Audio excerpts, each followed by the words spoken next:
Alright, hello everybody. We're doing it for fun today. Just a little 75 minutes at Bathurst, just for the heck of it. We'll say it's for Butler's birthday, because it is Butler's birthday. Let's get in here. Make sure we got the car set up. Okay. City. My goodness, I got so many. I have so many stuffs here. So many stuffs.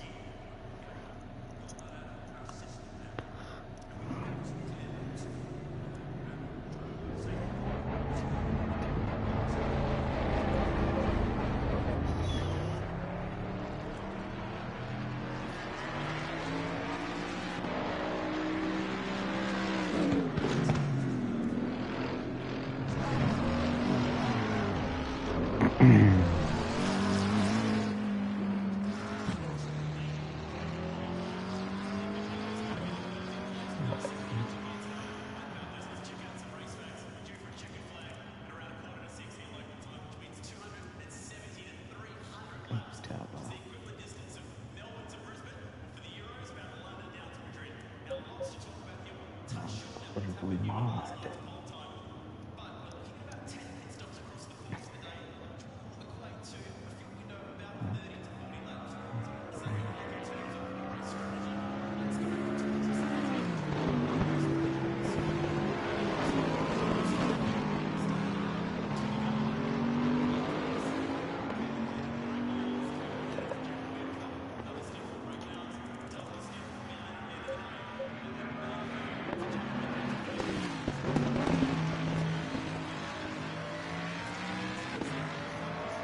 Yeah, no idea.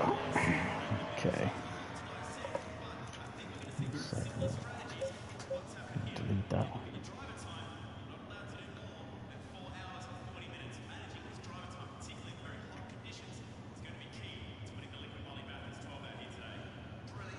Yeah, okay. Oh no. I think the guitar's gonna get a little toasty at 25 degrees. We need to open up this wire.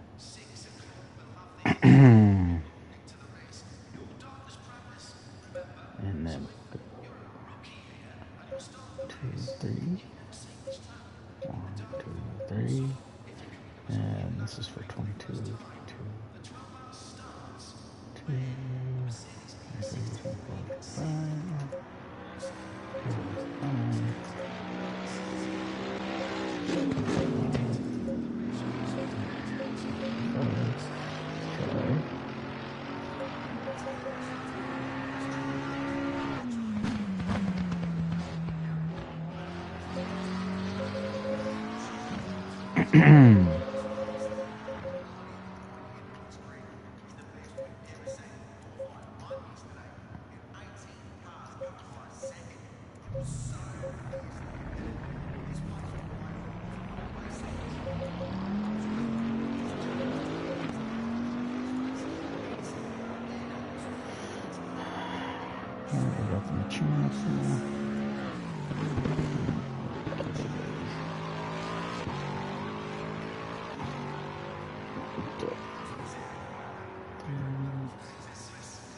Jeez.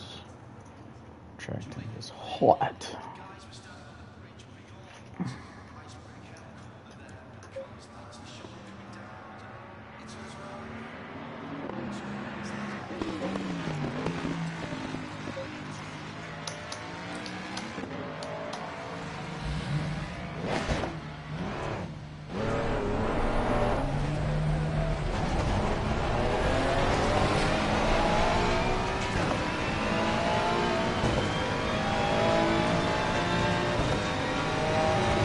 Alright, first lap set on the trailer.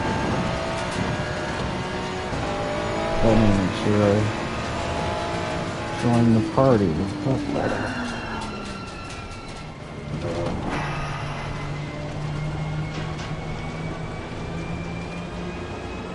No lights. Come on, guys. Let's get some lights.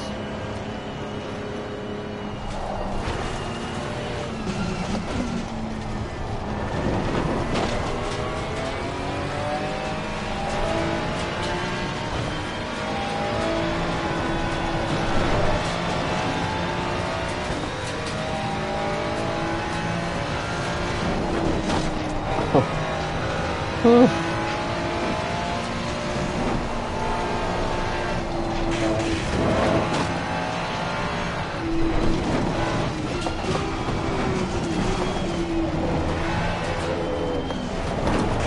Oh shoot. Oh shoot. I'm hitting the wall. What am I doing?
Couple laps for the tires getting filled up around here.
On the fast tracks.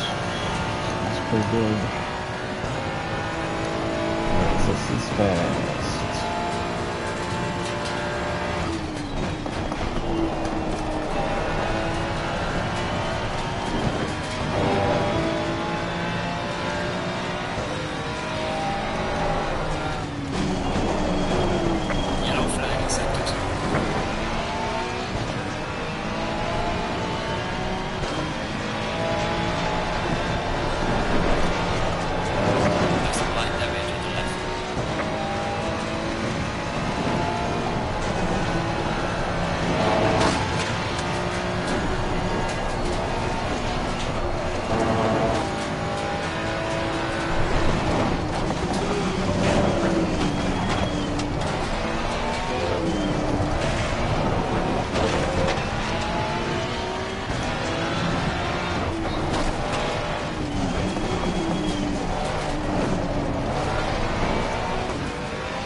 some light damage on the front.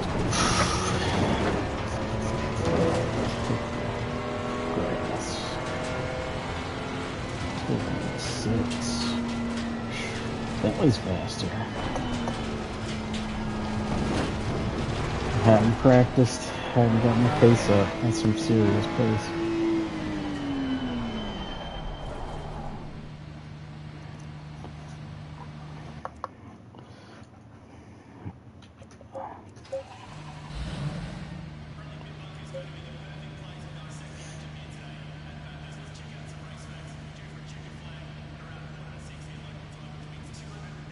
Yeah, energy is minus 11. Shit.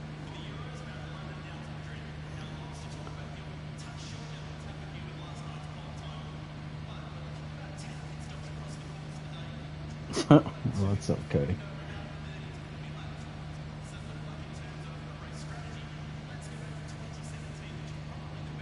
And the BOP on the freaking Lexus. That's crazy. Actually, I'm minus. Dang. I'm minus 25 kgs. Dang. That's really bad that I'm this slow then. Shoot. Plus 20 on the Mustang.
Open up the rear one.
let's see what Butler's up to.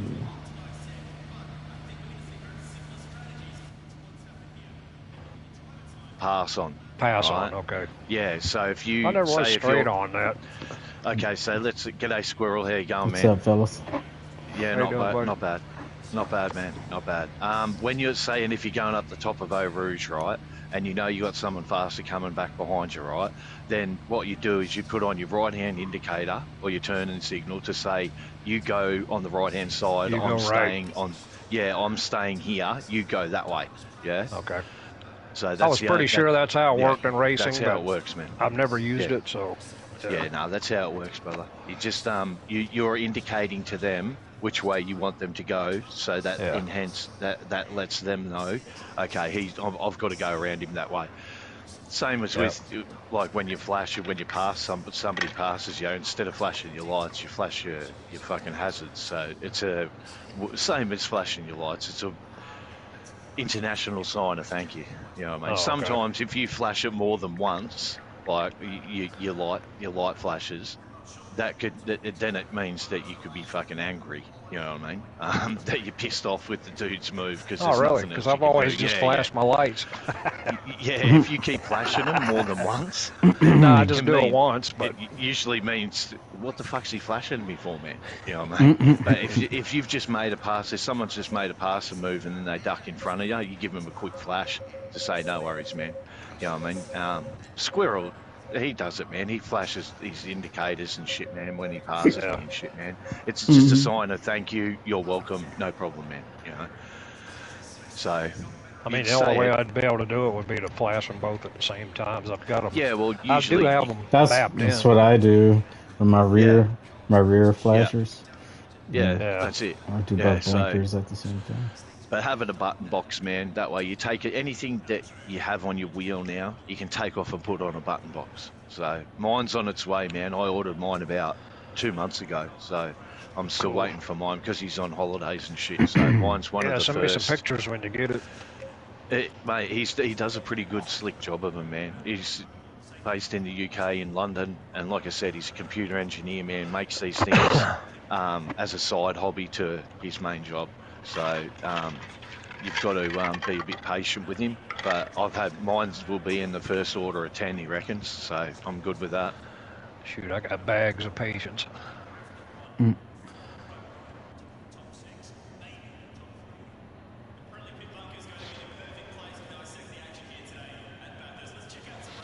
Yeah, they're a good thing though, man.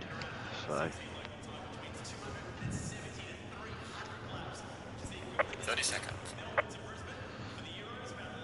I got me fucking keyboard to work, man. Nice. 20 seconds. So now I can do it's your one on your left hand side, really. It just controls the pit, your pit one, and 10 seconds.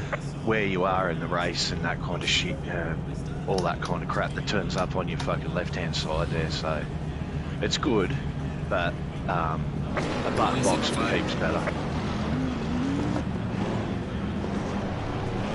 What the fuck you doing? The heck is... Calm it down, go. Yeah, I like that livery you got. I haven't run it yet, but it looks good. It's nice. It's the Ford one. It's the first one they come out with, apparently. It's the factory one. Kind of gives me gay lesbian Mardi Gras feel a little bit, but I'll take it. I'll take it. Oh shit! I gotta start my live stream. Just being.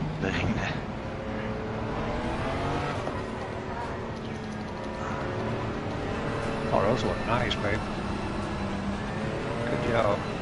I liked it. I like the big loud Ford over the top of the bonnet and the hood.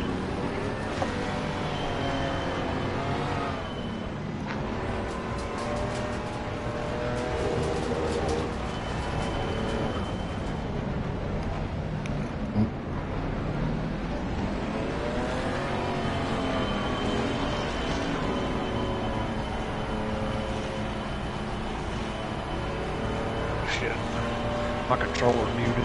Sorry. about that.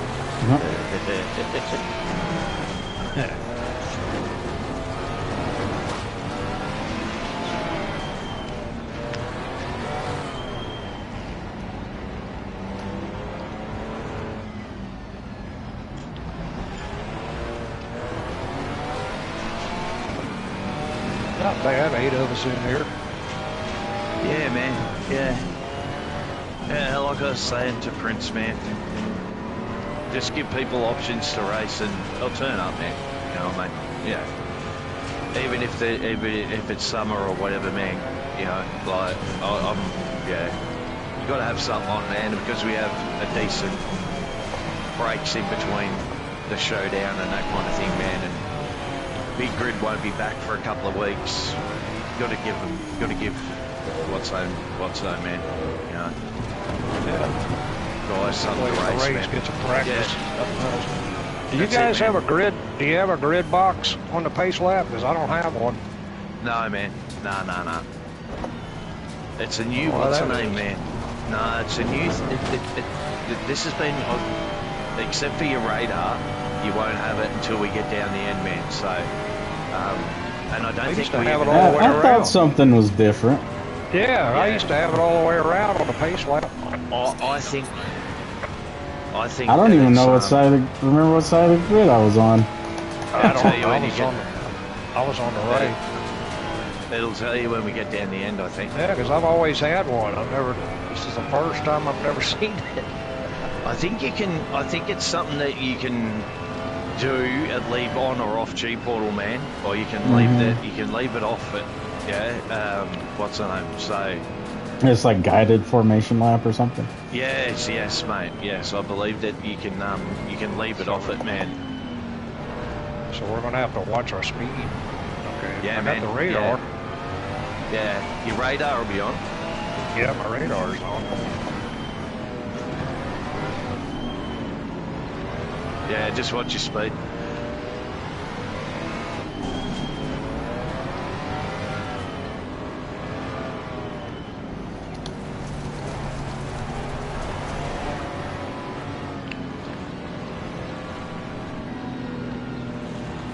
Yeah, I don't have nothing to go by.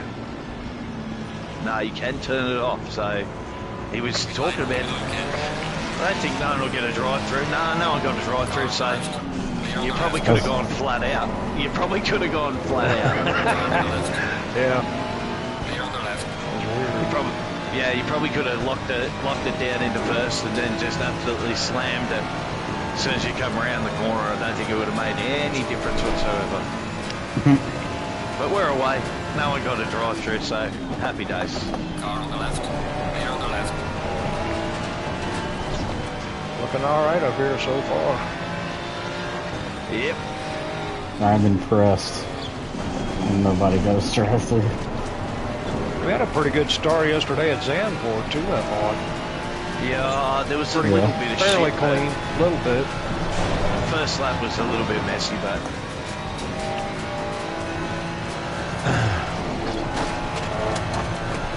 There were quite a few laps that got a bit messy yesterday. yeah, man. Yeah. Oh my gosh.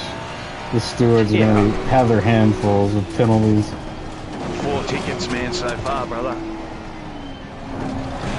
Three of them went when you were doing your replay, Audgie. Do what's that?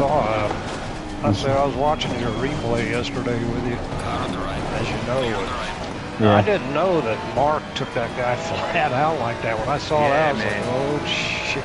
Yeah. Not cool. Nah.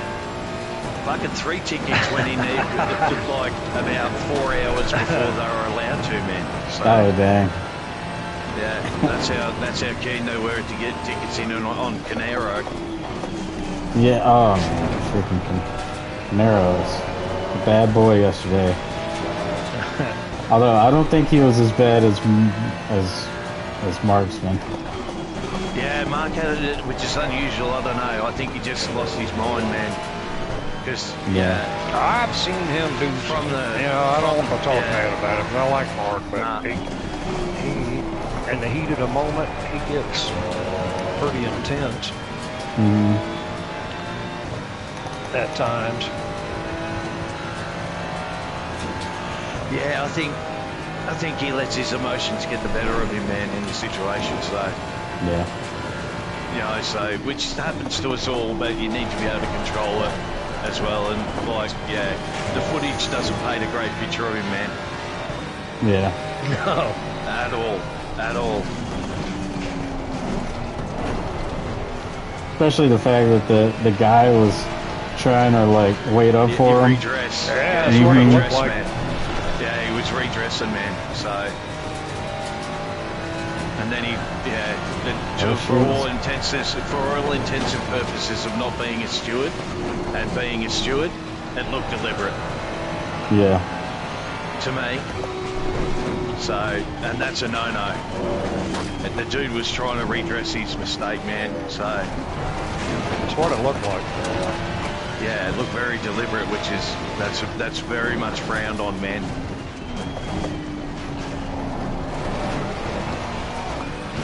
Oh god, dang it! Stay off the wall. So did I, just a little bit. Tire pressures look pretty good. Brakes are nice and green. It's clearance fast behind me.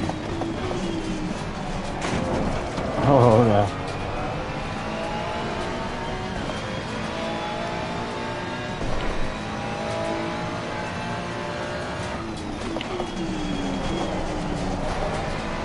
Nice Sunday drive.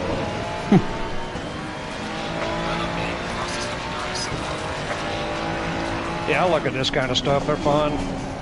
But you can find out stuff. You can work on something you might not be sure of. And, you know, it's just a good way to practice in race conditions with no pressure, really.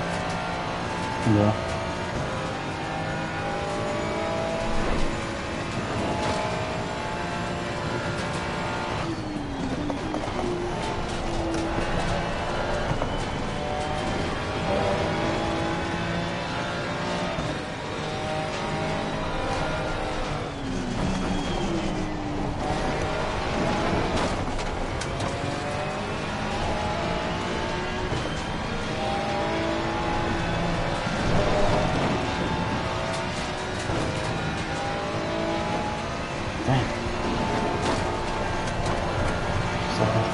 I went the wrong way on my front tire pressures.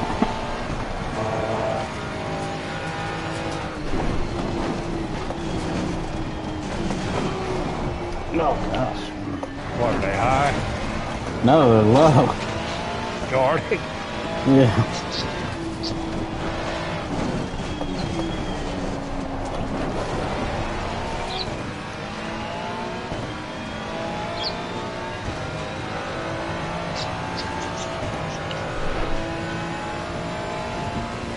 I'm not pushing hard enough.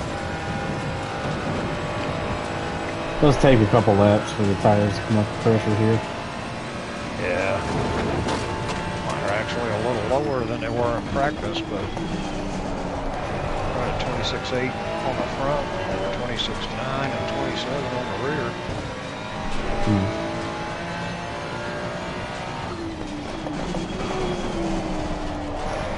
I did open my ducts up one click too, so that would explain that.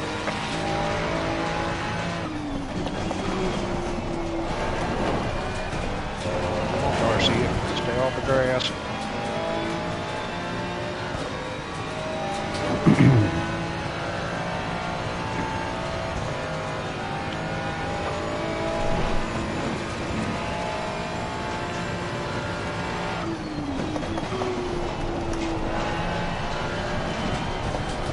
Oh, good A, Rex.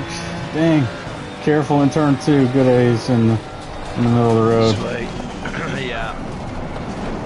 Oh, that sucks for him. Sure, He's the only one keeping the right held back. They were really going at He's it. got his nose tucked up right up against the wall, Brett. Yeah, I got him, man.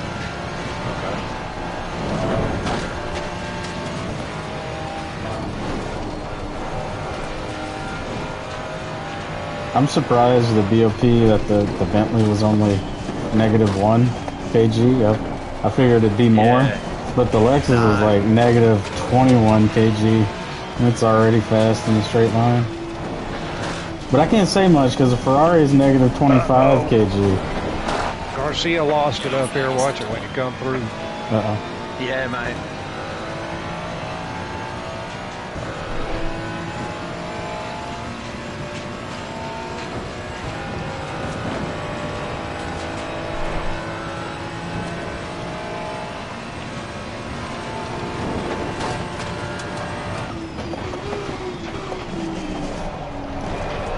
Good to miss him. I'm glad I wasn't as close to him this lap as I was the last lap. We'd have both been in it.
You got to stay on them all the way down the mountain, and you'll still lose a bit to them down Conrad.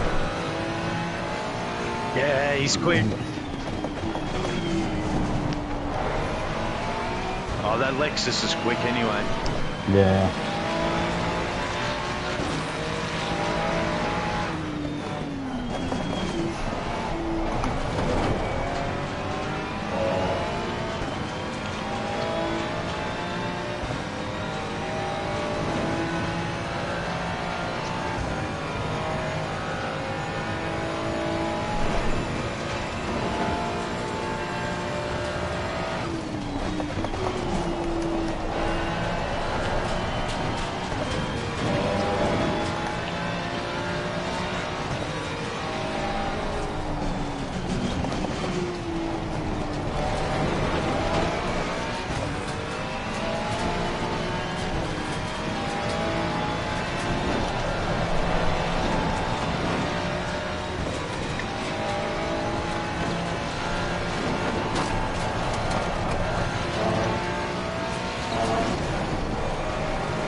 Dang, good air crash again.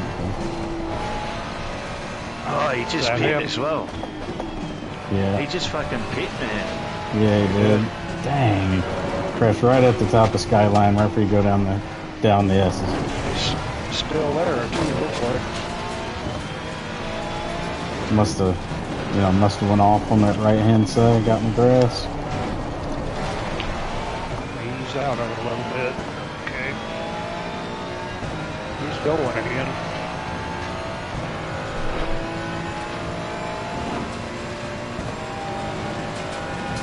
Darcy is off right here. Right in the,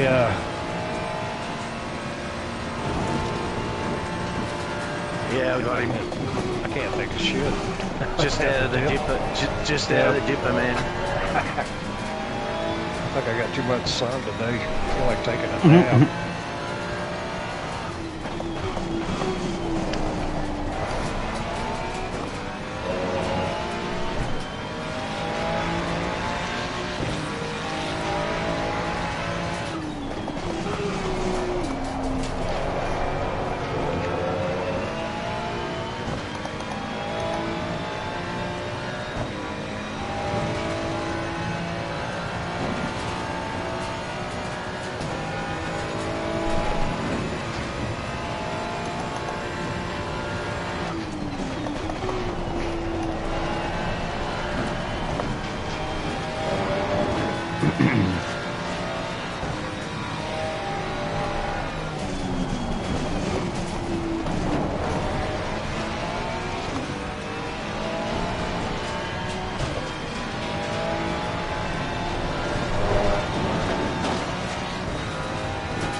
Whoa! Right, almost lost it. In front of me. Oh, going from the whatever that crest is on the Skyline. Dude, he saved it. That was a crazy save. I can see y'all on the map. Looks like you're pretty tight. I had to slam on brakes. I couldn't make a pass. It would have been the best time for me to make the pass, but it was like right in the middle of the track.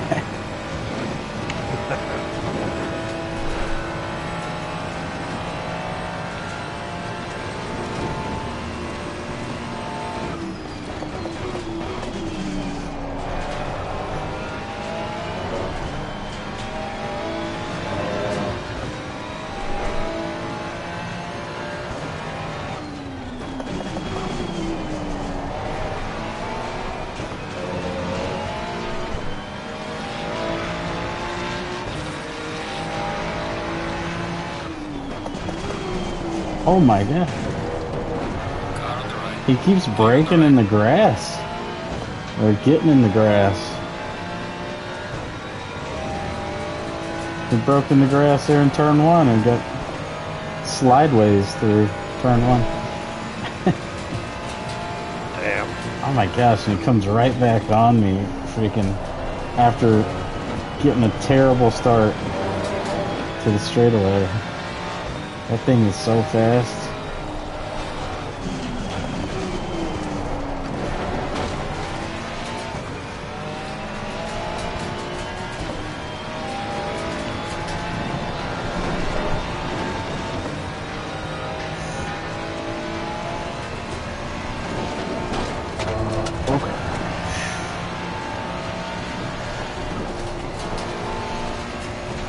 Everybody's today. I'm about to have an incident myself if I don't calm down.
such a beautiful place.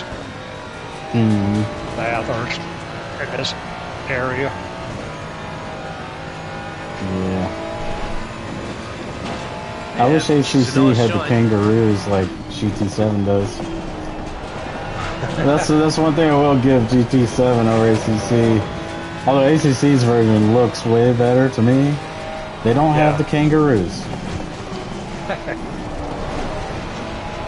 What do they do? Hop out on the track? No, just like sitting in a field over to the side on okay. coming down Conrad.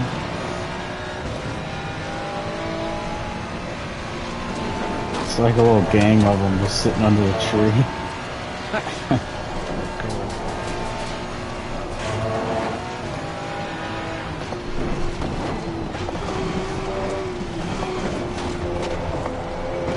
Oh shit. Hit the wall. Yeah, I've touched it a couple of times. I got 40 seconds worth of damage, but a little bit of it came from Garcia. He got sideways. I just nicked him.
Dang. Messed up a good lap there.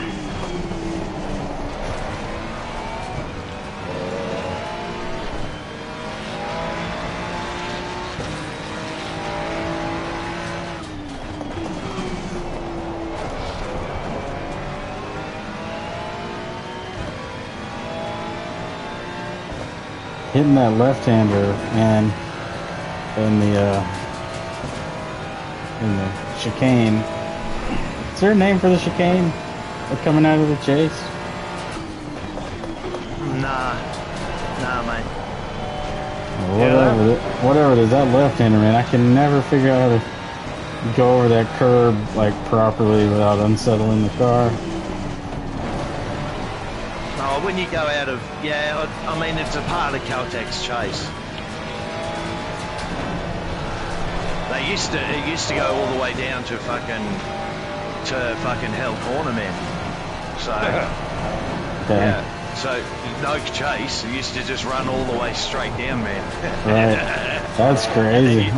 Then you used to have to fast. stop. Yeah, man. So you're been flying by the time you're on the brakes hard. By the time you hit the bridge, right, you got to make a decision about where the bridge is. What you doing? Yeah, I guess. Damn. You'd be doing about 350 or 360 or something by the time you went down there. Guarantee you. Easy. Dang. If there was no chase, man, you'd be doing 350 easy, 360. No worries, probably more. Let's see. Did there used to be any runoff when there wasn't the chase? No, man, like just the wall. Just the oh wall my where it God. is. How it fucking is, man. That's How it is crazy. now. Dude, Just you how have it is now, brother. freaking brake failure. You better freaking just pray. Yeah, man.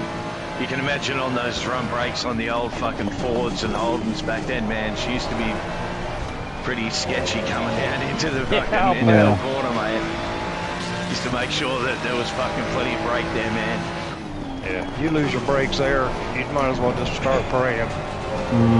And you can imagine you're going over hills. So you're going up and down over hills, man. So as you're going, you're just heading straight.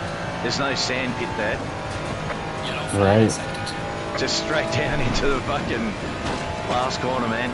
She used to be full on, man.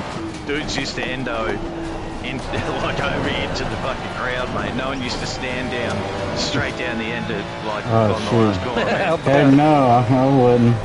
Nah. The cars would end up through there, man, because it was just it's a dirt hill, man. So dudes used to end up on the hill. So Damn. It's funny though, I was thinking the same thing, Audrey. Is that section right there, along with a lot of other, everywhere else on this track, but trying to get that right is difficult. Every time. You can feel it when you nail it, and then you can tell when you're not, and it doesn't. Yeah, it's tricky.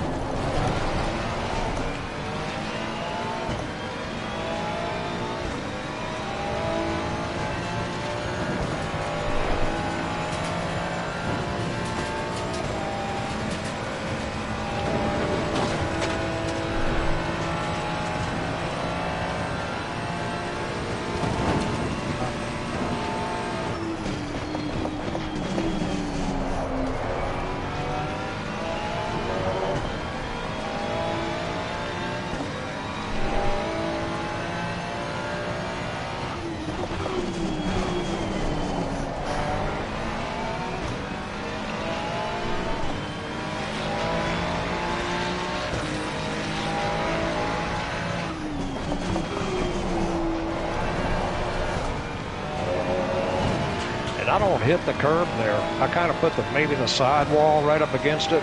That's what I try to do. That's kind of what you got to do. If you have to go over it too much, it just bounces the car. Yep. If you go too wide, like I just did, screws your light on.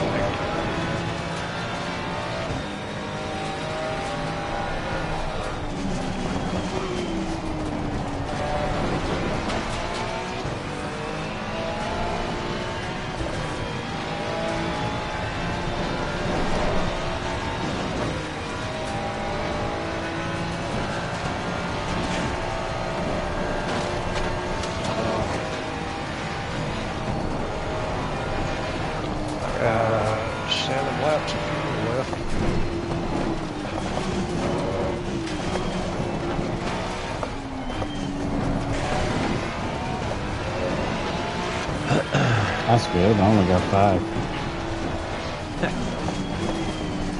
I'm not sure where halfway in this race is.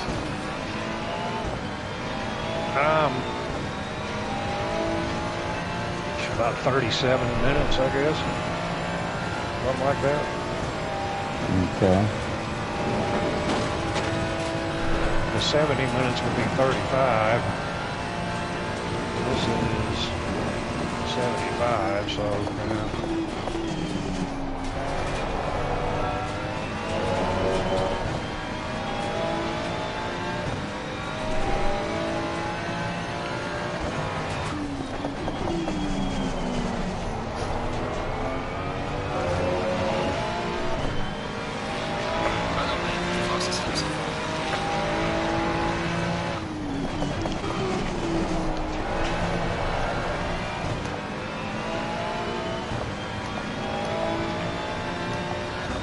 Did you guys worry about 10 seconds of damage or no? Depends on how much it's affecting the car. Yeah, depends. Yeah. Seems like it's driving fine. Most of it's in the side. Yeah, if it's just body work and it's not like your rear diffuser or your spoiler, then I've seen guys with like 30, 40 seconds of damage keep going. Yeah, it seems fine. It's driving fine.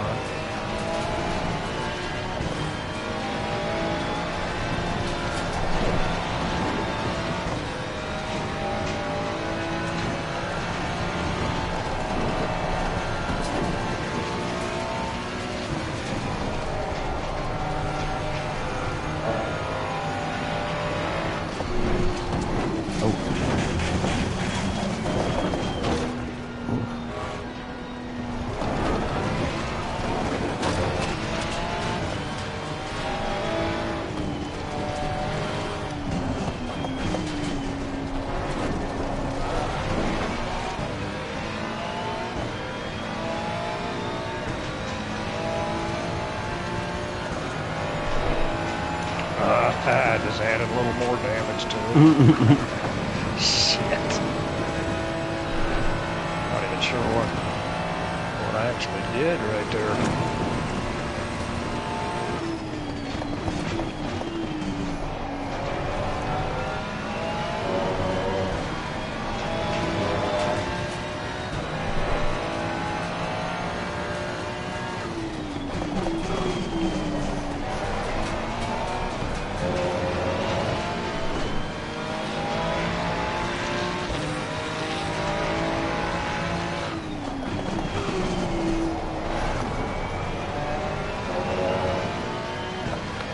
Added another 4 seconds of damage. She just started drifting, so I couldn't catch it.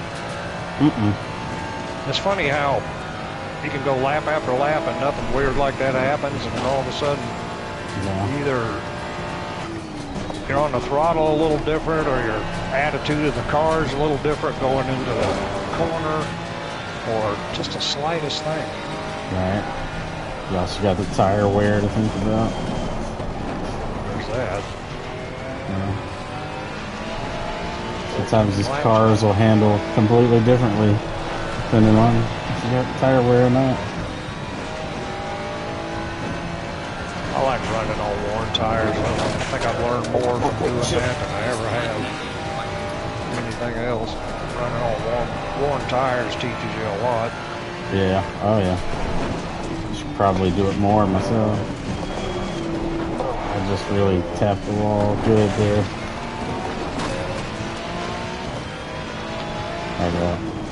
Dang. I had like 4/10 damage, now I got 7 seconds.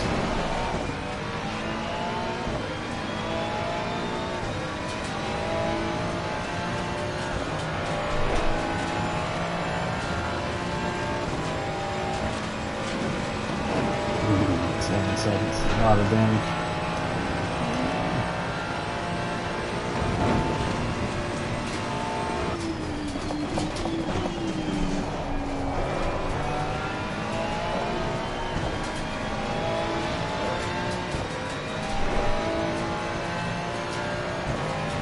It's all side damage, so maybe it won't affect my top speed.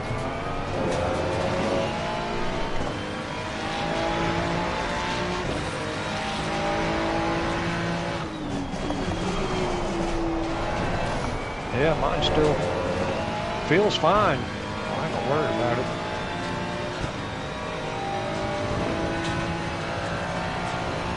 But I don't think she's gonna take too much more.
I smell birthday Got cake. the halfway mark. Keep pushing.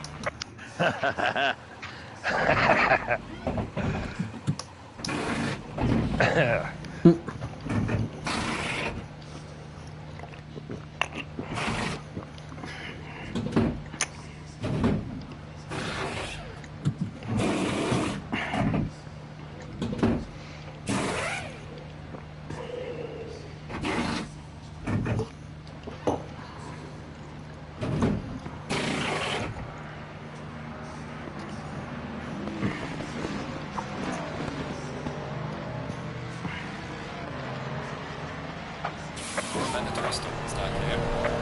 Come on, let's go.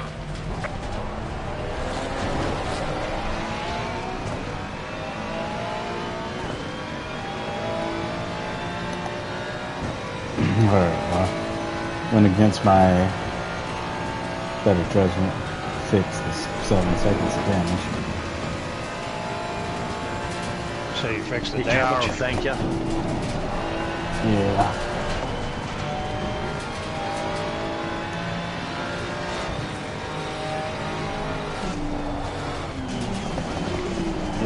It ended up being all bodywork damage. I thought there was some suspension, but it's bodywork. But That's all mine is. yeah.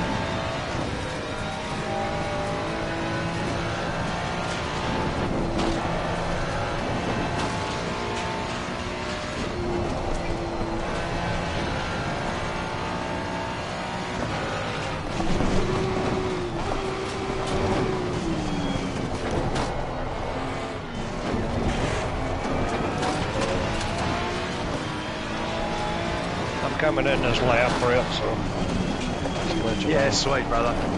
Yeah. Man, I'm running second behind Mark. Take a picture of that. That's never going to happen again. And he just bit.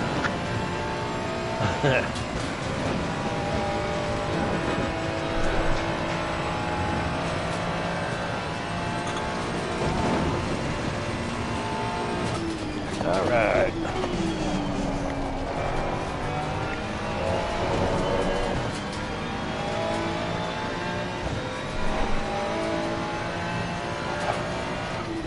Snake back of a pit lane entrance.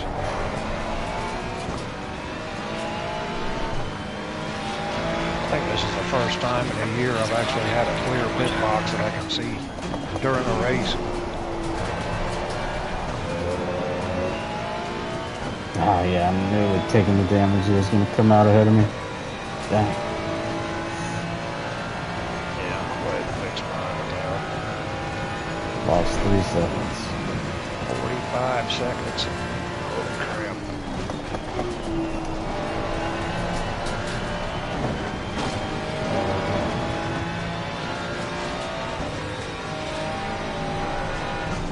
We're all supposed to stop anyway and let the birthday boy through so he can win, right? That's Is that right. what we're doing?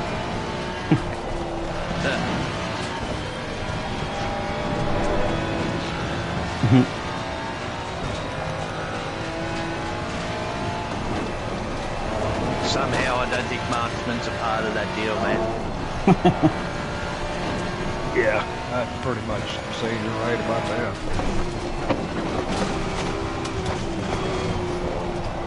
I will see if I can hold him up for squirrel, though.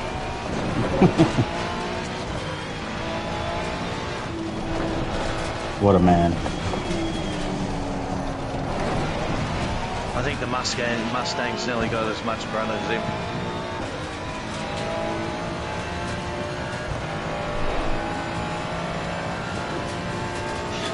Yeah, I mean, it's probably pretty comparable, right?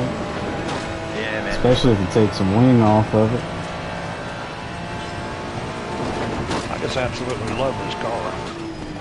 When it came out, I was like, because I was looking for a car. I know I've told this story before, but I was still fairly new and looking for a car, bouncing around.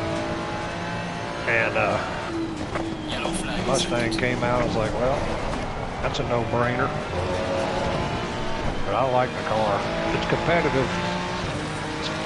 Very. It's shit to drive.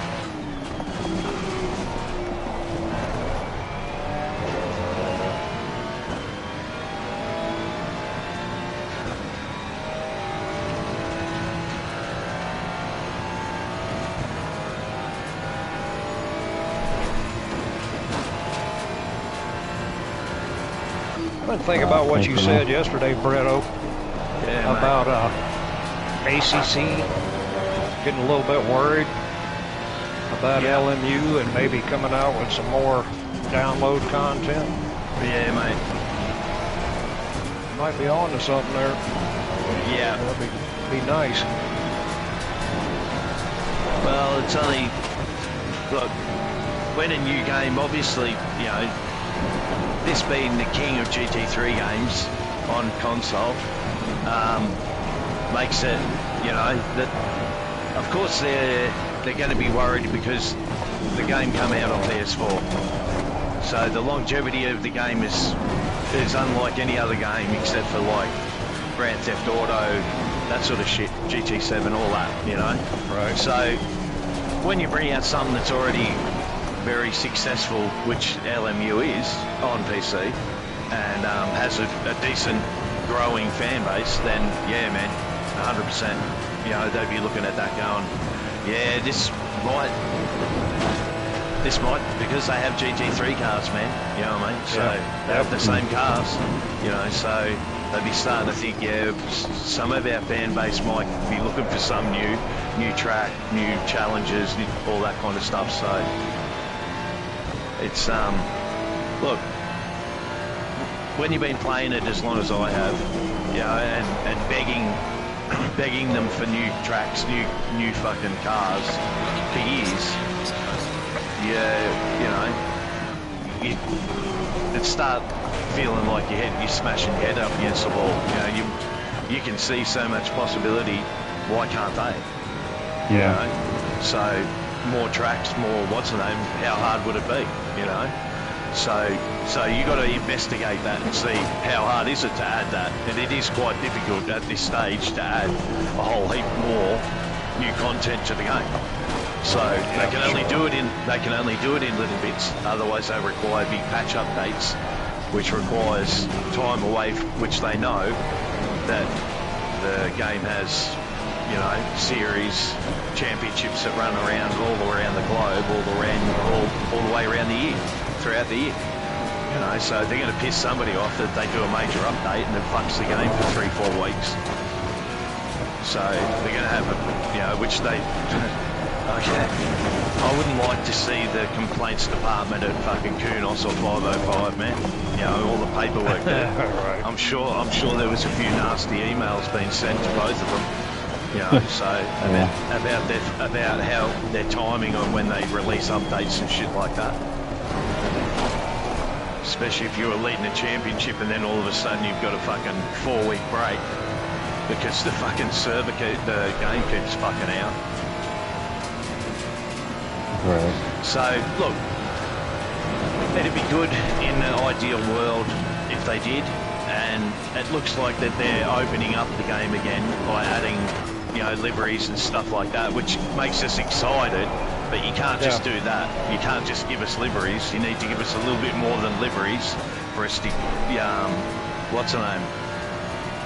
To take the lure and the seductiveness of a new game that's very similar to this one away, you know, so and that's what they'll be thinking. Somebody would have said, listen, LMU's coming to console, you know, but they've got the same, if not better, more tracks, all that shit, you know, and they're only starting in console, so they'll be adding more shit, you can guarantee that, you know. You can guarantee LMU's going to add more content to their game.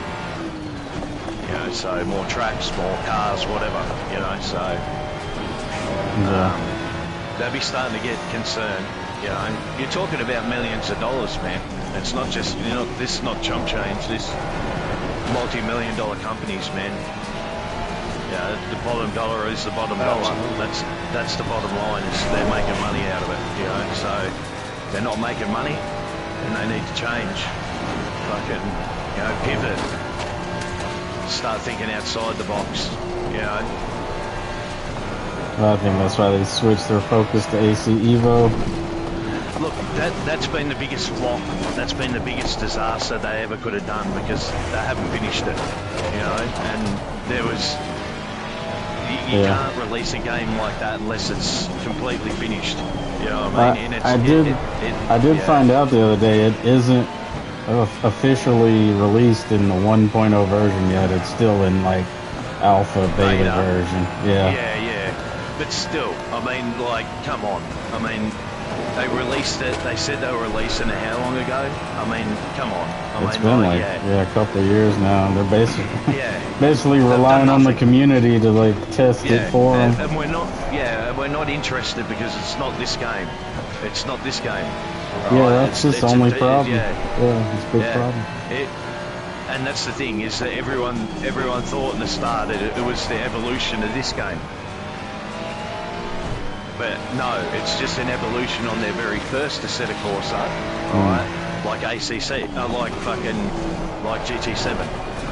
So they just wanted to, I guess, get that platform sorted because they never really released another AC version. It was only just that one. So this is just an update of the very first game they ever released, mate. So, and if it took them that long to release an Evo game from the very first one, then, mate, an Evo version of this one is still 10 years away. You know what I mean? So, because it took them so long to release the fucking Evo version of it, and they haven't even released it. It's still in the baby steps of it. Newborn, not even, you know. And I don't really understand what the whole context of the game is, because there's just so much other shit you can do. It's not a racing game. I mean, you can go tour the world or whatever the hell they get in there. I mean, I'm sure it's pretty like cool. regular cars, you know. What their first game was. It was kind of like a PC version of Gran Turismo, really, is what AC1 was. You know? That's kind of what it looks like. Yeah. But the thing about it is it's a very similar copy to GT7, just a set of Corsa. Just because they've added all sorts of cars in there, including LMP cars, you know what I mean, like prototypes and shit, you know, so, and GT3 cars, you know what I mean, so, but the very first basic versions of them, not the updated versions that we know. The one they're concentrating on the most is Porsche, because I think they have a relationship with Porsche, right? Because that's the main car they seem to be focusing on, is the Cup car and the Porsche version and what it sounds like and getting that right. So that tends to make me think that they're working in with Porsche, but they just haven't told us, you know, because that's really the only car that they've really focused on in Evo is just the Porsche, the Porsche and versions of it, like the Cabriolet, the Cup car, that shit, you know. So it's just, it's sad in one way because there's so many talented guys out there in the industry, man, that would be begging for this game to be, you know, follow the natural evolution of it, you know, what it should go, which is add another 6 to 10 tracks to it, from all over the planet, you know, Bruno, Hockenheim, fucking American tracks, and another couple of Australian tracks, more Indonesian tracks, or, you know, Asian tracks, a couple more European tracks, you know. Add like, you know, 3 or 4 street tracks, you know, Dubai, Arab Emirates, wherever, you know what I mean? Wherever they race. And then add a couple of cars, the Corvette. Car on the right. Clear on the right. Updated versions of all the cars that we currently have, you know, plus some extras that, what's the name, like that Gianetta? Get that Gianetta, that GT2 Gianetta in the fucking, the game. You know what I mean? Get these sort of cars that are coming out. Get all the latest ones in the game. You know, so, and then you've got longevity for another 20 years of the game if you do that. You know what I mean? That's for sure. I do want to check out the Corvette. That was a big missed opportunity for this game. The Corvette that 505 said was the original one. So I don't know, what's that, the CR9 or whatever it is. I'm not sure I'm not sure which one that is, right? But it's one of the first. That was the one that they were going to put in. So it's the 2021, 22 version, I think, or something of the Corvette. So it wasn't the latest one. I know that. It was the one before that. that was the word of what the next car, the next GT3 car they were going to put into the game. Because to be honest, there hasn't been any new cars that have come out. It's not like, you know, I don't know. Just Evo versions of the cars that are out. Just an evolution of the cars that are already there. So the Ferrari, the BMW, Ford, Porsche, you know, the Merc. Yeah. The Merc hasn't changed, man, except for its Evo, just its fucking aero kit, you know, sort of thing. You know, so same as all of them, just an updated aero package and that sort of shit. More elements, more dive planes, all that kind of crap, you know. It's like the Mustang's been upgraded for this year. New diffusers, the aero package is different. That'd be cool to have one of those. They've got a couple of new dive planes on the front, which will just end up fucking going missing in the first race anyway when they touch fucking the back of someone else, you know. They add all these little elements, man, and the dive planes and that to the sides of them, like, you know, T-Rex fucking spikes and shit, man, but trying to direct the air, but they don't realise that drivers don't give a fuck about them, mate. You know what I mean? When they're going to pass someone, they'll take 2 or 3 of them off. Not only their car, but the car they're passing as well. You know? I seen Rossi took off fucking 2 or 3 on his last race, man, so...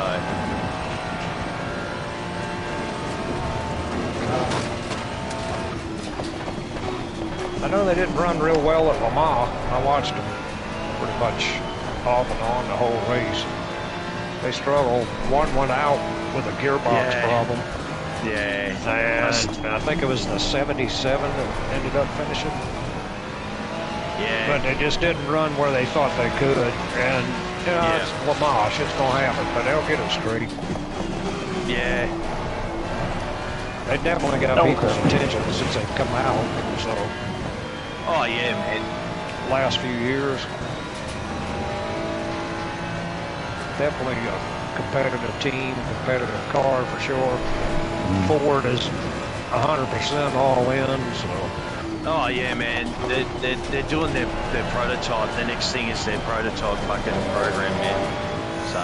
That's going to be interesting. Then it's really going to be Ford versus Ferrari. Yeah, right. Again. Yeah. Yeah, sure will. Yeah.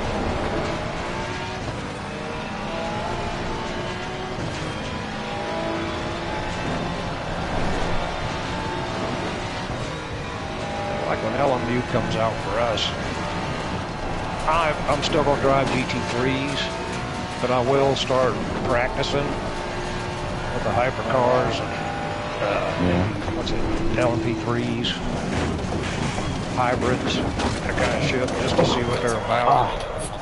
But main focus is going to be on GT3s right now because I just need the experience before I get in anything that's blistering fast. Right. I mean, that's the way I'm looking at it.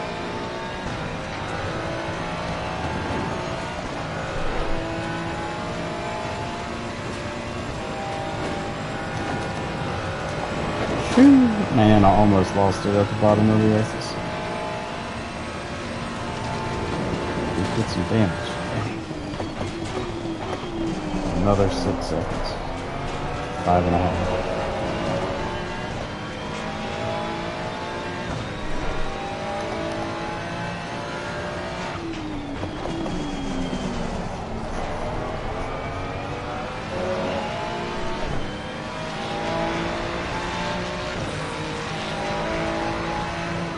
Did you have a moment?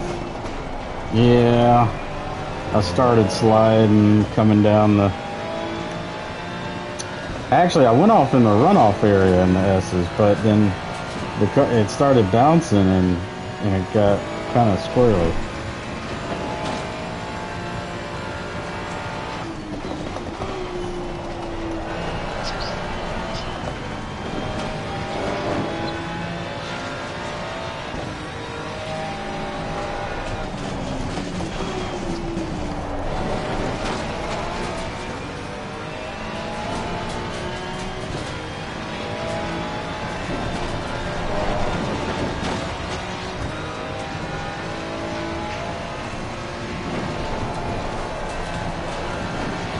Haji. Session. How are you? Are you guys doing a race right now? Mm-hmm. Okay. All right. Yeah. I was there was an update, and I was just curious what it was. That's all. It's just 2025 liveries. Okay. Yeah. It's the last update that the game's gonna ever have. Before they come up with the other one. When's the other one coming out? I have no idea. It's not even out on PC. So it's still in beta on PC? Yeah. Alright. Are you in a endurance race? We're doing a little 75-minute sprint here at Bathurst. Cool, fun with the race. ARL. Oh, right on. Yeah. I haven't driven in forever. I would probably suck so much ass. I've been seeing you on Gran Turismo. You hadn't been on ACC though. Yeah, I know. My times have been getting better though. I'm getting closer to you on GT7, but not yet. Yep. Yeah, I'm gonna get into ACC and drive a little bit. Y'all mind if I sit here if I'm quiet? Okay. Okay. We got about 15 minutes in this race left. Alright. Just scraped the wall, Bretto. Gave me a couple of seconds. Thanks, mate. Appreciate that.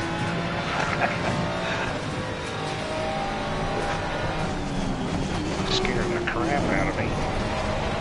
I always like the physics better in ACC. Driving is better. Yeah. Yeah, it's great. Just, for the most part, it just feels more like I'm driving a car. Yep.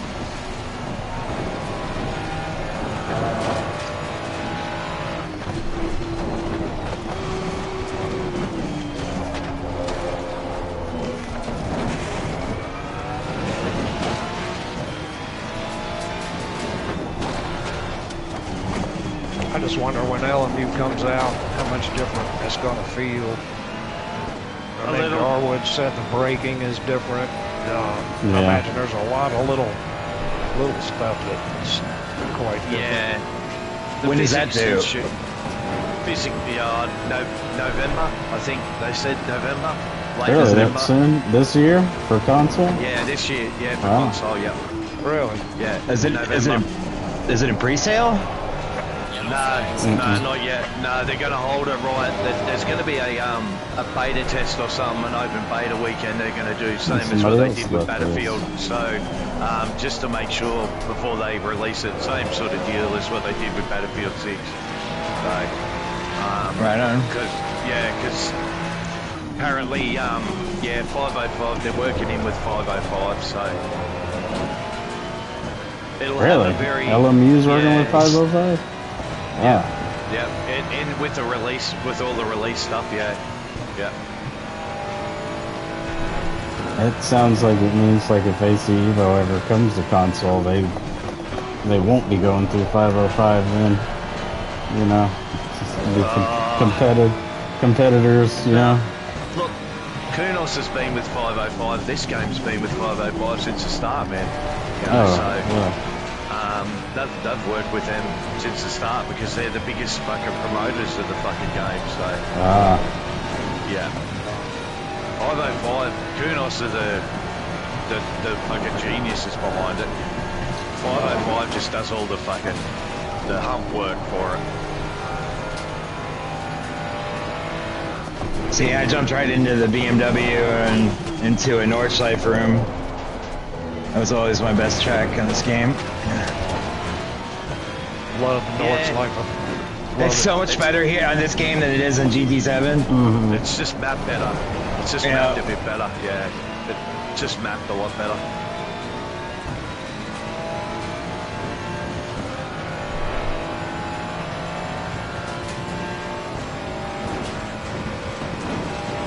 I can't jump in the Ferrari yet because that's too much of a princess for me to start driving again. Really?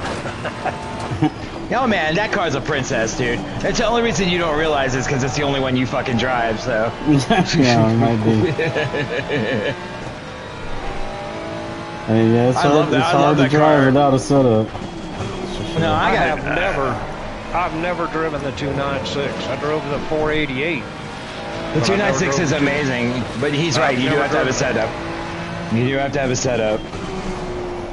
Yeah, I've always found it to be just pretentious, but I fucking hate Ferrari, so I'd never drive one. I'd never be seeing one. No, I hate Ferrari, mate. Can't stand Ferrari. Yeah. That's too bad. Yeah. That's too bad. I've never been into cars that have engines in the rear of them or in the midway in the box zone. So I'm a front engine fucking driver. Dude, I've always been front mounted engine.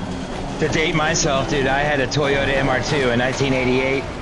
Yeah. And like, dude, I loved that car. It was so amazing to drive because it was like, it weighed like 1,600 pounds. Yeah, yeah, it was a great little car. Supercharged. Yeah. Little fucking pocket rocket. Oh yeah, dude. Yeah. But once it got to 120, it would go bleh, and it would go no further. Yeah.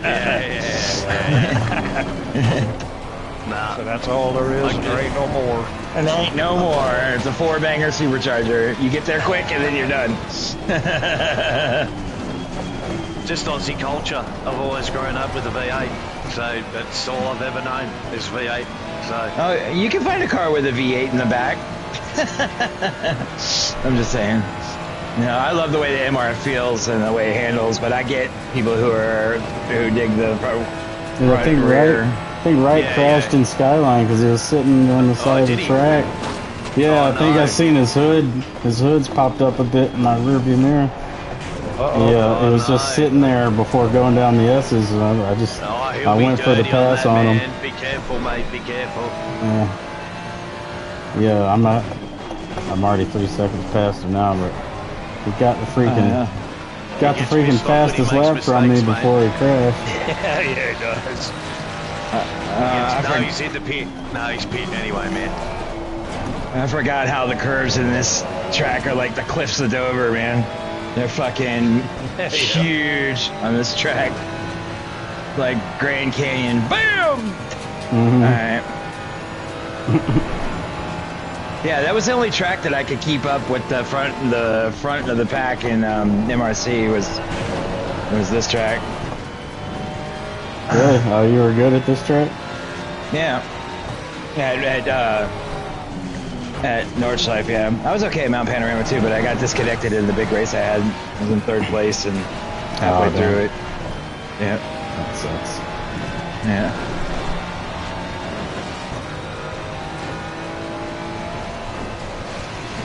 Yeah, I got 2nd place on the first time they did the Nordschleife MRC. I beat Fetz. Really? I think you missed that one, actually. The first race? Was that the one at first night? Time we did it. No, it wasn't at night. It was during the day. The first time they did it was when it first came out. Okay. And then they did another batch of races at night, yeah. I remember one at night. I was me and Seal were in the front. Yeah. And was that the one that Seal crushed me in the turn, and then like I got taken out, and then I couldn't keep going? Yeah. I was mad at him for that.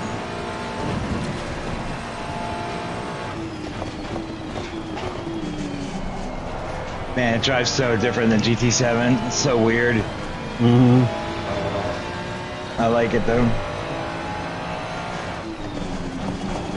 I'm gonna pit just to try to get my fast lap back.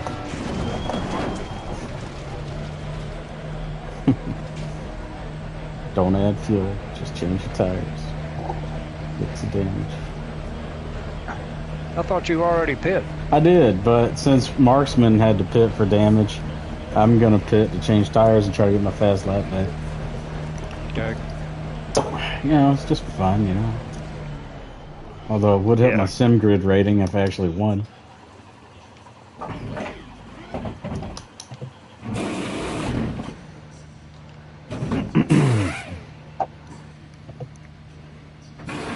Gotta remember all my buttons.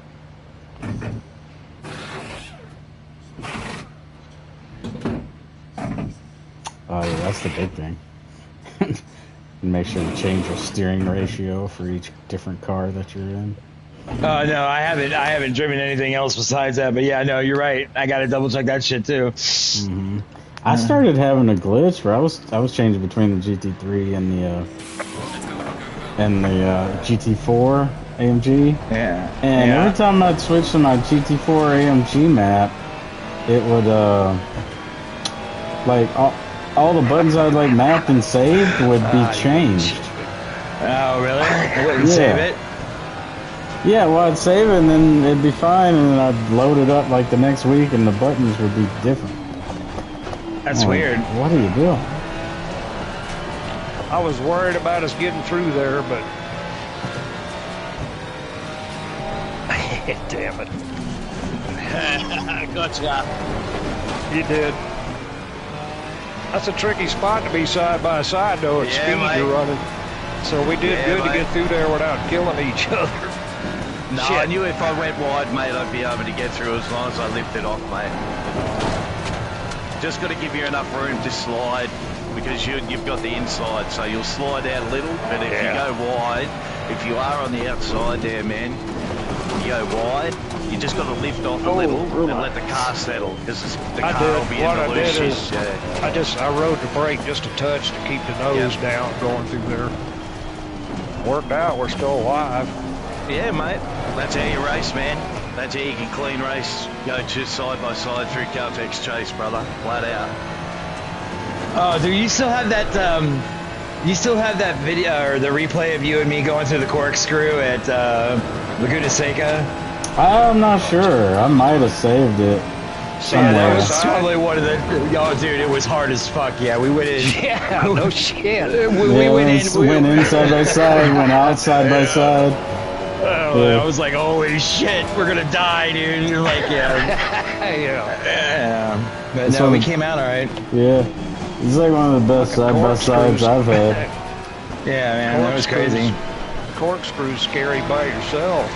Yeah. No, so like Squirrel and I have had we've had some really good tight racing, and then we've had some just absolutely completely what the fuck are you doing racing, where we murder each other. Yeah. I wish I was a little bit faster at an MRC when I was doing that, but after I had surgery, I couldn't drive this for a while. Oh damn, that's right. Yeah, it was just too hard. It was the wheel was too hard. Yeah. How's everything going with that? Oh yeah, no, I'm good. I'm totally recovered. Yeah. Yep. What exactly was it you had surgery on? Oh yeah, I had a gallbladder removed, and then I had a complication. Damn. And so yeah. Okay. But I'm good. So I thought it was something to do with your wrist or something. That's the main thing. No. It was the thing is that because it was it's in my abdomen or whatever, I couldn't turn the wheel. Right. Okay. Yeah, I tried to do a race right after, and that was really stupid. Like halfway through the race, I couldn't turn left anymore, and I was like, ow. Yeah, but it sucked because we were doing the 3500 in GT7, and that was one of the more high. Stronger force. Yeah. You feel the G kind of thing. Man, I can't believe I joined this room. This room is 20 people getting ready to do Nordschleife. They're gonna kill me. Oh, nice. What is that, like an open lobby or something? Or what? Yeah, it's an open lobby for sure. Oh God. It's gonna get bad. I can always see it. I'm gonna try to avoid death, but we'll see how it goes. Those open lobbies. Where are you starting? I didn't get a chance to qualify, so I'm starting in 14th out of 20. So I'm in the dregs. Yeah.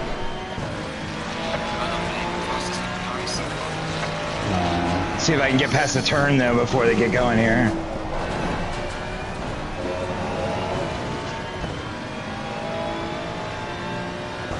Everybody's pulling to the side. Don't make a mistake, birthday boy. That's funny. I'm gonna make him. He beat me yesterday at Zandvoort. Same way. Last couple of laps he got by me. I mean, he's got tons more experience than I do for sure. But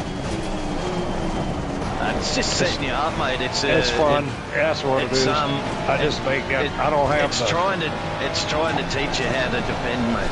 You know, so because you spend half your fucking sim racing career just in defense mode. You know. Yeah. So. Yeah, it's true.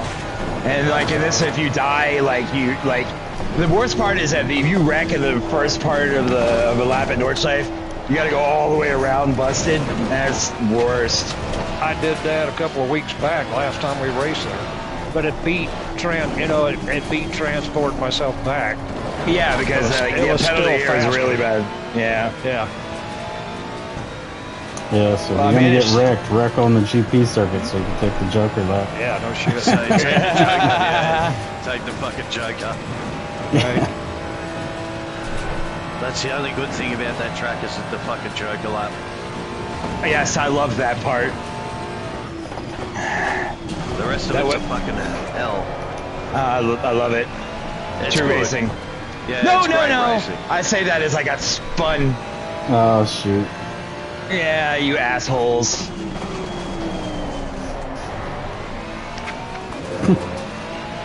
Damn, that didn't take long. Y'all are still on the Grand Prix circuit? Yeah, they hit me. I got pit maneuvered. It's all right. I'm alive and well. That's cool. How long's the race? 25 minutes, I think. It's like a lap and a half. Yeah, you're right. Yeah. Figure 8-minute laps. Yeah, like 2 or 3 laps. 8 and change. So, depending on how fast you are. I wish the wheel physics or the tire physics were like this in Gran Turismo, though. It's so much better. Turismo's up their game, though. I mean, it's gotten better than it used to be. A little bit. Yeah. Oh, man. It's funny how you get a track limit for hitting the wall here. So come on, I wasn't even out of bounds. Yeah. Not So bad it's enough. You damage the car, ruins your lap. So my fast lap, the fast lap won't even count. Nah. Yeah. The thing I love about this game is when you actually have damage to your front end and it's at night and your lights start to blink. Oh gosh, yeah. Yeah, I think that's fantastic. Yeah, every time you start gearing down, your lights flash. Yeah. People think you got a problem. I do. You all wrecked me. Yeah. Right.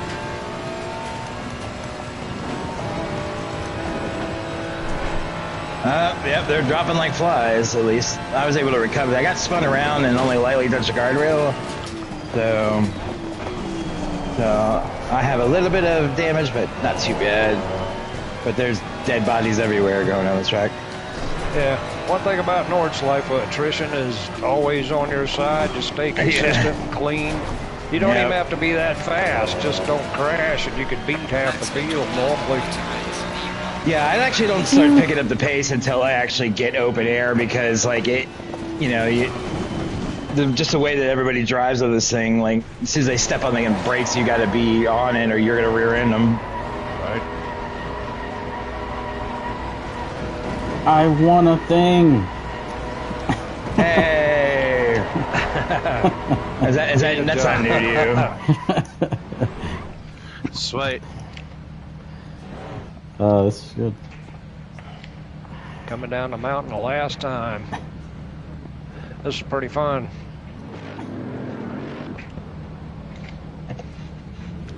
I'm in one piece. Mustang's in one piece. You're in one piece after doing Mount Panorama? That's impressive. Yeah. Well, I did fix 44 seconds of damage when I pitted, so there's that. Well, I have to be honest, but still. Hey man, you came out on the other side, and that's good. 4th place. P3 on my birthday. P3 on my birthday. Not bad. Happy birthday. Yeah, that's Thanks, man. podium. My birthday was last weekend. Nice. Happy birthday for last weekend. Yeah. Thanks. Damn, Audrey. I got y'all on live stream doing that shit. Oh, dude, you know what that dude used to do at the end of every race is I would try to kill Audrey. And remember I would do it to Flob, and every once in a while, like I remember that one I hit him so hard he like flew in the air, like it was so funny. He went like fucking 20 feet in the air. It was fantastic. I'm gonna get a penalty for going backwards. Yeah. You get disqualified. Well, I've already made my way to 11th, and I haven't passed any cars, so that's good. Oh, there's one right there. Holy shit! Birthday boy. Gotta give the birthday boy a love tap. Thanks. Shoot. Nice. That was fun. Yeah, it was. Yeah, that was fun. A lot of fun. How often do you drive ACC now there, Squirrel? Quite a bit. Tuesdays. What I see. Tuesdays, Sundays, and now sometimes on Saturdays. Yeah. Saturdays. So 4 times a week. 3 times Nice. a week. Yeah, I know he does an MPM twice a week. And then you do, don't you do FRL or fucking something else? I'm man, gonna as well, start doing, I'm gonna start doing FRL on Sundays too, so I'll be doing ACC twice on Sundays. Yeah. Do you have a sponsor yet? No, shoot, I need one, man. As much as I race, I should get me one. You need a coffee one or an energy drink one, man. I know. I mean, I should be on the Red Bull team, man. Much as I drink Red Bull. They love sponsoring fucking sim races, man. Just reach out, man. Send an email and just get one of the guys here at ARL or get someone smart to put one of those things around those borders around your fucking stream. Yeah, man. They'll give you They'll give you wings and a really shitty Ford engine. You can do that. Yeah, man. You can do that, man. You can, mate, they'll send out, like, I know a dude here in Australia, man. He has a lot of exposure. He races a lot. Cool. Yeah, man. I'm up to 7th. All right. Nicely done. Well, I'm passing cars now that have been wrecking like crazy. Oh, there's another one. Nordschleife is hard on people who think they've got it wired, for sure. Oh, yeah, no, the overconfidence in Nordschleife is hilarious. Same thing in GT7. Yeah, it is. I always go into it with my sphincter tight. Right. Yeah. Right. So, AJ, did you fucking work out whether or not you're doing that? What is it, Zolder or Zandvoort or whatever 4-hour event solo? Oh, you're gonna do that I want to do it, but yeah, I don't know. 4 hours of Zandvoort? Dude, I don't think I could do 4 hours of that. I think it's 4.5. It's 4.5 hours. Yeah, you're gonna do it. I couldn't do it solo. What do you mean solo? You can't do it solo. No, that's too much. Nuts. I mean, if it was Nordschleife, I could do it solo because there's not a lot of braking zones. But since there's so much braking at Zandvoort, I don't think I could do it. Oh, first place wrecked. I reckon you could. I mean, I reckon you could. I could give it a try, but I think I want to try to find a teammate. Yeah, we'll find a teammate, but when is that race? It's I even signed up Prince, for it? Prince is trying to find a date for it. He told me yesterday. Yeah. He's trying to find a date. So it'll be soon. Yeah. Is it part of? So it's just a one-off. Oh, okay. It'll be the start of a series. Yeah. The series after we finish the Summer Slam. I think so. I think it's gonna maybe. I think in the middle of the Summer Showdown, possibly. It could be in the middle of the because I know he was talking about getting another endurance series going. Because we go to Watkins Glen next for the Slam, so that'll be. I'm down to do an endurance race, man. If you want, pull me off the bench, coach. Right. I'm down. You're gonna do some practicing. Sure. It's Zolder. It's a tough one. Zolder's no big deal. Is it Zolder or Zandvoort? It's one of the Zandvoort. It's Zandvoort, yeah. Zandvoort. Zandvoort's a little bit more of a big deal. Yeah. But no, I'm good with that. No. That was actually the first race I ever did with the guys, and it was a terrible experience because it was like a hurricane. It was raining its ass off. Yeah, so it was really terrible. But yeah, I think this will be the start, depending on the like the format and how what's named. Because I remember when we did the last endurance series, it wasn't. I don't think we did as long of events. So I think he's trying to test the waters of a bit longer, just a scratch longer. I think the longest one we ran was like 3.5 or something. Yeah, that was one at the Nords, the last race. But if he does that, it's going to make it not possible for the solo drivers. Because 4.5 is just that's too long. I think the longest stints you're allowed to do is like 4 hours, isn't it? Or you're supposed to do, not allowed to do, but it's supposed to do. Oh, you can come in and reset it. You can come in and reset your what's the name. You can come in. You can put it into G Portal where you can come in and reset your driver stint time. I don't think. Yeah, but of the races we've done, there hasn't been a driver stint timer. No, there's been no timer, so you could double stint anyway, so triple stint, whatever. So, but look, I think 4 hours is probably good. I think unless you're going to do like, yeah. Once you get over 3.5 or 4 hours, you're getting into some serious endurance racing. Yeah, that's like bone crushing. If they split it up. Yeah. Yeah. Longest stint I've done is 3 hours, like 3 hour stints, and that was in a 12-hour race. And that's a long stint. Yeah, it was pretty hardcore, but I think that last endurance series, man, was like perfect because it had like the perfect length endurance races. You could do it with teams or solo, and like I think that was one of the funnest series I've done, Yeah, I think maybe that format works better than doing the longer stuff. I think if you're going to start doing longer stuff, you need to start at like, say, 6 hour events and then do 6, 8, 12, 6, 8, 12, 7 hour, do like a 7 hour event, 9 hour events. Yeah, commit to the big stuff. Yeah, commit to, if you're going to do an endurance series like that and not have and not have a mini series, which is a mini enduro, which is anything under 4 hours, then I think just stick with the 6 and above to do for teams, and you got to have a minimum of like say 3 per team to do a 6 hour.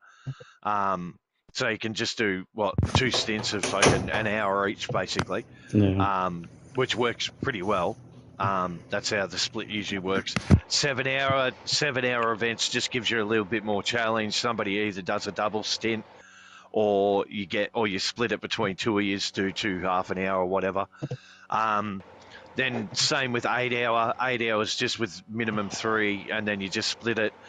9 hour, same, bit of a challenge because somebody or 2 people are going to have to do at least a double stint each, or stack in that, or split it between yous. Which is just, it works out a bit odd to split fucking, if you got 3 guys, fucking split it 60 minutes 3 ways. So, and then 12-hour events, then you'd have to look at probably adding a guy, maybe adding, if you're doing over 9 hours, then you're looking at adding it's like a team of 4, right? Yeah, a team of 4 guys. Because then you need to add that extra guy to do that extra stint, because then you're putting on, it's more, they do it for the safety sake. So in real life, right, you're not allowed to sign up to an event over 2 hours solo, right? In real life. Is it 2 hours? All right, I thought it was 3, 2 but hours. No. All right, right. No, it's 2 hours because it's like doing a double stint. So if you sign up to try and do 3 hours by yourself, by the time you're going into that third stint, the mental capacity is like fucking nearly halved. About your focus. Brains are running out of your ears. Yeah, plus the exhaustion and just the physical nature of wrestling. I can't feel my hands. So right. And cramp. It's mainly if you cramp up in the legs and you brake on your brake or whatever, or the throttle, and you can't feel. Yeah. So my limitation is my shoulder because I had it dislocated in a car accident a long time ago. So after a while, it starts to get sore. So they put it out. They put it. FIA put it out that yes, you can. There are certain circumstances where you can extend a stint for 3 hours, but there must be a reset of it. So you've got to jump out of the car basically. So when you come into the pit, you physically got to get out of the car and prove that you're still able to drive the car and not just fall in a fucking heap after 2 hours. You know what I mean? Right. So on that second stop of that, so when you come in to get fuel and that, I think most of the time you'll see if guys are going to triple stint, right, they have to actually get out of the car and prove to the officials that they've got a bit of pep in their step and they're still able to focus on what they're doing, because you can imagine if you see most drivers in real life, when they jump out of the car after double stint, they're fucked. You know what I mean? Like they've got no pep. They fall over. Yeah, pretty much. Do you know what I mean? Like they've got an assistant there to help them and guide them into the pit usually if they're doing a double stint, especially at somewhere like Le Mans, Spa, anywhere like that, Nordschleife, anywhere like that. You know what I mean? Like so, but you can triple stint, but you've got to get out of the car and then jump back in. Yeah, so it's like a driver swap, but without doing the swap. Yeah, and that proves to them that you're physically able to be able to jump out of the car and then jump back in, put all your belts back on, hook your helmet back in, hook yourself back in, sort of thing. So. No, I mean, I get it. Yeah, it's plus the safety for everybody on the track. Yeah, and it's the same with this. If we emulate real life or emulate real conditions, or the rules state, then for safety's sake, after are you 2 like hours, are you like an ARL executive or something? No, I'm on console. I'm an admin on the console side. Yeah, so only new, but I've been racing ACC since it come out. Yeah, so yeah. So, and I've been with ARL for so long, so I'm nearly like fucking. I always wanted to do one, but I just never I always missed when the season would begin, and I would look. I did. I've done a 6 hour by myself. My first endurance race was a 6 hour race. It was with an Aussie server. Yeah, with an Aussie server. The only reason they let me run is because I paid me $25 to enter, and the dude that I signed up with, he pulled out at the last minute because he was up in the mountains of America, man, and he couldn't get fucking internet connection. So he pulled out of the event. So I did it by myself because there was prize money up for grabs. So well then absolutely. Look, I was toast after 2 hours, 3 hours. That's a Herculean effort, though. You know what I mean? After 5 hours, after 6 hours. But I just kept doing the same thing. Every hour I'd jump out, go for a piss, jump back in. I'd lose probably about up to a minute. You know what I mean? Yeah. Like in my pit stop. But it didn't matter. It was the fact that I'd just jump back in the car. I was still in the pit. I hadn't caused anything. I'd grabbed a drink, had a piss, and then jump back in, and then another hour, and they did the same thing. And I just did it. I ended up out of 35 guys that were racing. That was that's a full complement of server. I started last, and I think I finished within the top 20. It was like 17th or 18th or something. That's pretty good. But I was like so many laps down. I was like 10, 20, 30 laps down or something, man, after 6 hours. It was a lot just because of the pace that everyone had like a four-man team, you know what I mean, or 5-man team. So they just split it. And somebody double stinted and everyone just did an hour. So it was like everyone was just doing a sprint race where I was, after hour 4, man, I was toast. Like my brain was just mush. You know what I mean? Like going down, and it was that Paul Ricard going down that back straight. I hate Paul Ricard, dude. That's right. I was going down there, and I was trying to, after hour 4, I think it was 3 or 4 or something, man. The braking distances got further and further away. Yeah, further and further away. I started braking at the 500 metre board, mate. You know what I mean? Sort of thing. And trying to pick where the corner was at time. My eyes were just toast, man. I was just I was fried. I was absolutely fried. But after I'd get out, I'd stop, I'd get out and refresh. I'd be okay for about half an hour at the next stint. You know what I mean? But then then the fatigue would start setting in, and the muscle memory would start kicking in again. And then I'd get sore and cramp up, and then fucking I'd jump out after, go into the pit, get more fuel, new tyres, and then fucking refresh again and go again for another. And I did that for 6 hours. The wife wasn't happy. She was filthy at it. Yeah, 6 hours worth of it. She said, "Is it over?" And that was after 2 hours. I said, "No, I've still got 4 hours. I've still got 4 hours worth of racing." No, she's like, I want a divorce. You know, like. She said, "You know this is a game, right?" And I said, "Yeah." She said, "Your commitment," she said, "I swear," she said, "if you showed as much commitment to fucking some of the other things in your life," she said, "I swear you'd be like Elon Musk." I mean, I feel like that was a hint. I don't know. What do you think? Yeah, I think so, brother. Yeah. You finally get finished and you get up out of the cockpit and your wife's gone, the furniture's gone, everything's gone. There's a spoon and a fork and a Dear John letter on the table, right? Jar of mustard in the refrigerator. Dude, I'm fighting for fourth right now, and this guy's right on my ass, dude. Oh my god. But yeah, no, like, yeah, dude, the MRC guys, they all like formed a couple of teams, and we had a really good one named Fetz. And like on the first lap, he wrecked out in the middle of like a 12-hour at Spa, and like he just kept wrecking, and they had to pull him off of his tent like 15 minutes into it. It was really bad. You don't remember that? No, squirrels. Dude, hey, I've been racing squirrel for a few years now. We've been racing each other for a few years at ARL, and we've had some events. We've had some events we've been involved in, man. Like not together, but just like events that we've done together, man. Have been pretty good. I think you did the big event that we did for when they had the celebratory. How many members? Or whatever squirrel. Did you do that one? Did you win that? I'm not sure. I think you what won race was it? What, you remember when they had the 2,000 member commemorative or whatever it was? Yeah, did you race that one? You raced that one, didn't you? The 2,000 member one? What was the race? I think it was that where? Was it at Spa? Shit, I can't even remember. It might have been. It was at Spa. Yeah, it was at Spa. I think you won it. See, you win that much, man. You fucking win that much, man. I don't know. The only time I see Aji is when he's going by. That's about it. I'll tell you, man, because we keep a record of that shit, man. ARL keeps a record of that stuff. It depends on the track. If I would like when I was driving as much as Aji was over the LC, it depended on the track. Some tracks I'd be like, "Bye, Aji."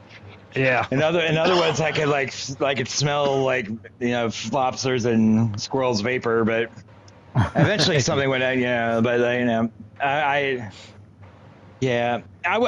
want to be competitive. But I couldn't drive as much as they did, which was part of the problem.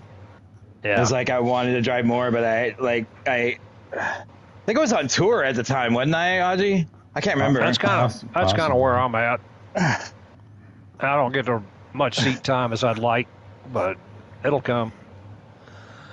Yeah, I get to drive more now. Like I've kind of reshuffled how my schedule and stuff, how I do things. On tour, come on. What do? You play in a band or something, or? I'm a musician, yeah. Cool. What do you play? A lot of things. I'm an electronic music DJ and producer, and I've been doing it for about 24 years now. Oh, nice. And yeah, I told Aji I would record him, give me his beautiful singing voice. I'm a garage band drummer. Are you? Right on. Yeah. Yeah, I've been in music for like all my life, but I was very fortunate enough to be able to use it as my regular day job versus Nice. It took a long time to get there, though. I used to bitch about it all the time when we would race. Like, this motherfucking goddamn motherfucking, because the business is really rough. But, yeah. Yeah, you got to have a lot of passion to get into music and then work your way up. You got to that's got to be all you do, pretty much. The funny thing is, all the people that when we would race, like, how often, Aji, would somebody be like, "Oh, really? I can do this, that, and the other," and then they want to audition for me while we're in the middle of fucking racing, and I'd be like, I'm like, "Shut the fuck up, man!" I was like, I race, so I don't have to do that. There's a time and a place, dude. Yeah. Speaking of that, Accession, you want to hear my new song right now? Yeah, see, there it is. I'm in the middle of fighting for fourth right now. Hold on. Oh, wow. Yeah, no, that shit happened I got cornered one night for like a half an hour until finally I was like, you know what? I would never listen to your shit even if it was the best shit. Even if you were Michael fucking Jackson, I'm never going to listen to it because you are driving me fucking crazy right now.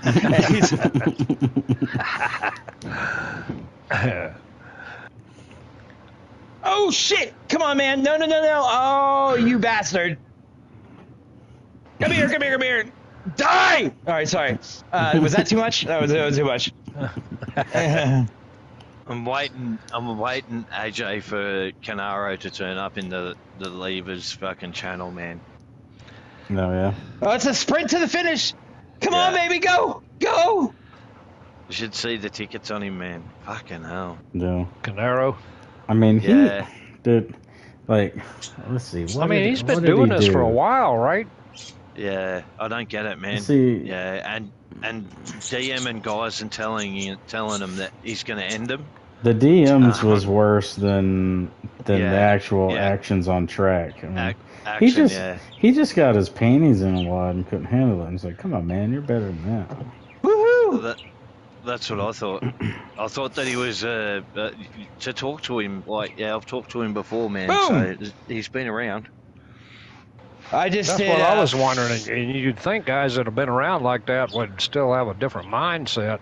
Mm-hmm. I mean, it could be he needs to quit for a little while and put it on the side if he's getting that hot. Yeah. Oh, Jesus Christ. Because, I mean, it's racing. Shit's going to happen. It's never going to... More times than not, it's not going to end up like you hope it will. So, because when it does, it makes it that much sweeter. So, shit's going to happen. Okay, so... All right, where do you guys practice it? I'll practice with you. Marksman has come in the ticket and saying that his actions are a result, right, of the tension stemmed from the horrible GT3, GT4 multi-class season. What? So he's saying that this is carried over, right? The behaviour has carried over from another fucking... another series in ARL to... Yeah, I'm not buying that at all. He's saying you want me full honest, the amount of shit he's put in the ticket, man, like he's written like half a book in here. Is he ranting? Yeah, no, I'll read you some of it, right? It's because... unless he had an incident with Troiano in the multi-class, then there's no reason for him to say anything like that about Troiano. No, he's saying that the guy waited up. He's put in his video and gone, here's the video from the entire lap for both their perspectives, which is wrong for a start because you're only supposed to submit your point of view, not somebody else's point of view, right? So he's gone on to say, I had an issue with my game which caused me to start from pit lane. It took numerous laps to catch the first car. I made 4 overtakes. Then the lap of the incident with Danny, I had a close racing and door banging, which was nothing unusual. Halfway into the lap, he dives bombed me from a mile away. I saw it in my mirror, so I had to slow for the car and turn in later, or else he would have hit me. A few corners later, I had a run on him going into the chicane, and he is on the right-hand side and I am on the left. I outbroke him, gave him all the room on the apex and kept it left into the left hand of the chicane. I make the overtake and he cuts all the way from the right to the left, clips me as I corner, spins me out, causing me to lose not only a position to him, but positions to 3 other drivers, all of the time lost and any damage suffered from the incident. Since I am running as a team and he is not, this move's also impacted my teammates since we are running as a team. There's nothing I could do to avoid this incident since I was far left as possible, committed to the apex, which is rightfully mine. Being taken out when it wasn't my fault angered me. Right, going onto the front straight away, of course it angered him. the front straight away, I let my anger take over and last second I decided to slam into the back of him, causing us both to crash out. Well, okay, wait, time out. Oh. That right there is where you say, okay, Hold on, well, that's why you don't get say the that race again? anymore. Because you lost your temper and you ran into the back of somebody on purpose. Yeah, Gone. right, so hang on. So it goes on, right? So both of us to crash out, which of course wasn't acceptable on my part. This frustration and anger has built up since the previous GT3, GT4 multi-class Constructors Championship where I was What are you, a fucking psychiatrist? Like, I'm sorry. I was crashed into from other GT3 behaviour numerous times when I did nothing wrong. During this current incident, my emotions finally reached a breaking point. What I done is not condoned. For this frustration does not make my actions acceptable. I just want to state the original frustration built up with the recent quality of driving. Then he submits his footage, right? The steward says thank you. Then he goes on to write another one. Of course, I've raced in this league for hundreds of races and never had an incident like this. If you want my full honest opinion, all of this tension is stemmed from the horrible GT3, GT4 multi-class season. God almighty. Being in the GT4 class, I experienced months. The series only went for a month. Right, Prescribing Prozac. Seriously, like, send him a message back and say, here's your prescription for Prozac. You know, like, have a nice day. Hang on. I experienced months of this behaviour week after week and finally got to a snapping point. It has sickened me to where I would have been taken out of a race or lost so many positions and time. And then when a ticket is submitted, the driver withdraws from the race and the season, or it is so far back that the penalty makes no difference. Then I have to eat the cost of all the time and positions I've lost that I won't be able to make back up, along with taking the time to make the video and ticket and file the ticket in vain. With this incident being another repeat of all the massive amounts of recent incidents where I had done nothing wrong to be spun out, I had a snapping point. Right, so... Fuck, I'm ready to shoot myself right now. That's not what your race director can do for you. Ask for what you can do for the race director. Right. So, as a member of the ARL, admin team, and being that I thought you said the IRA. Right, being a part of that particular admin team, serious. Right, so, and being that the stewards asked for all the admin to weigh in on tickets, right, the simple fact that he's deliberately gone out after someone when he tried to redress the issue in the first place, the first footage, if you take it from that, we take all the rules off the FIA, because the FIA is the governing body which rules the GT3 category, right? So when you're in an incident and you redress, all right, the stewards look at that as that you made a mistake and you're redressing by giving back that position.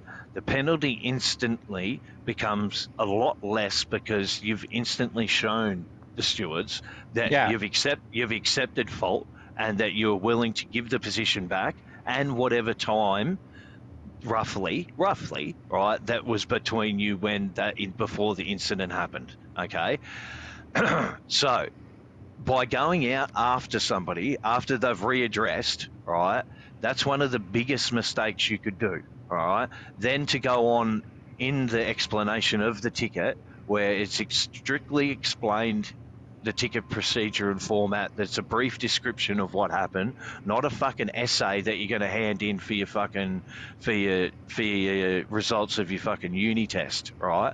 So him going off on a rant like that will only end in him actually probably copping a worse penalty, right? Because not only has he accepted the blame and the responsibility for deliberately taking somebody out, right, but he's gone on to then trash the league, basically, right, and rip the league apart in his synopsis of what the GT3, GT4 multi-class season was, which that was Prince's idea, so he's having a go at Prince, right, as well, which doesn't look favourably when you start tearing into what we provide you for free.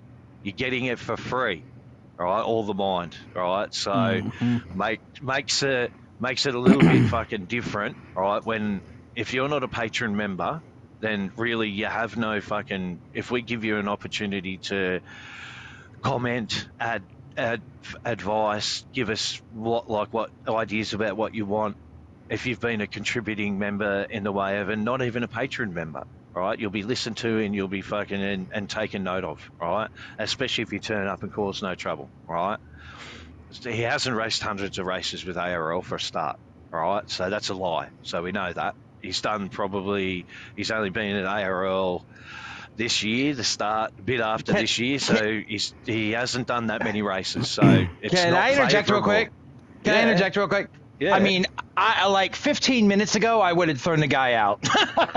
Seriously, because like when people bitch like this, they're trying to change the narrative to fit their whining. It's like a reverse psychology to try to get you to change your way of doing things. If it cries a lot, and you should just get rid of him. Look, we already, as a part of the we have the stewards have an open chat channel, right? So when these tickets come in, we already discussed the tickets in the channel. So when the ticket was put out on Marksman in the first place, we looked at it and already formed a bit opinion, right? Even before we got his side of it, simply because of the redress, right? The guy he hit redressed the actions he made before he hit him, right? So, and took him out of the race, right? So, and in saying that you're already admitting that you have an issue and a snapping point, right? Tells us that will be a future issue as well, right? Yeah. So now you'll be watched even more, and when it comes down to people enjoy the trophies, the rings, the things that we offer, that ARL offers as prizes and well-earned prizes. And Squirrel will tell you it's not easy to win a championship at ARL for Big Grid, right? It's not. It's just been done by JP, right, who's did a lot of prep and wanted a championship at ARL. So it's not easy, right? Didn't Fobs win one? Like he won a ring doing it? Yeah, the very first one he did. He ran overall in Big Grid too. So I can tell you, he said it was hard. I've never won one, right?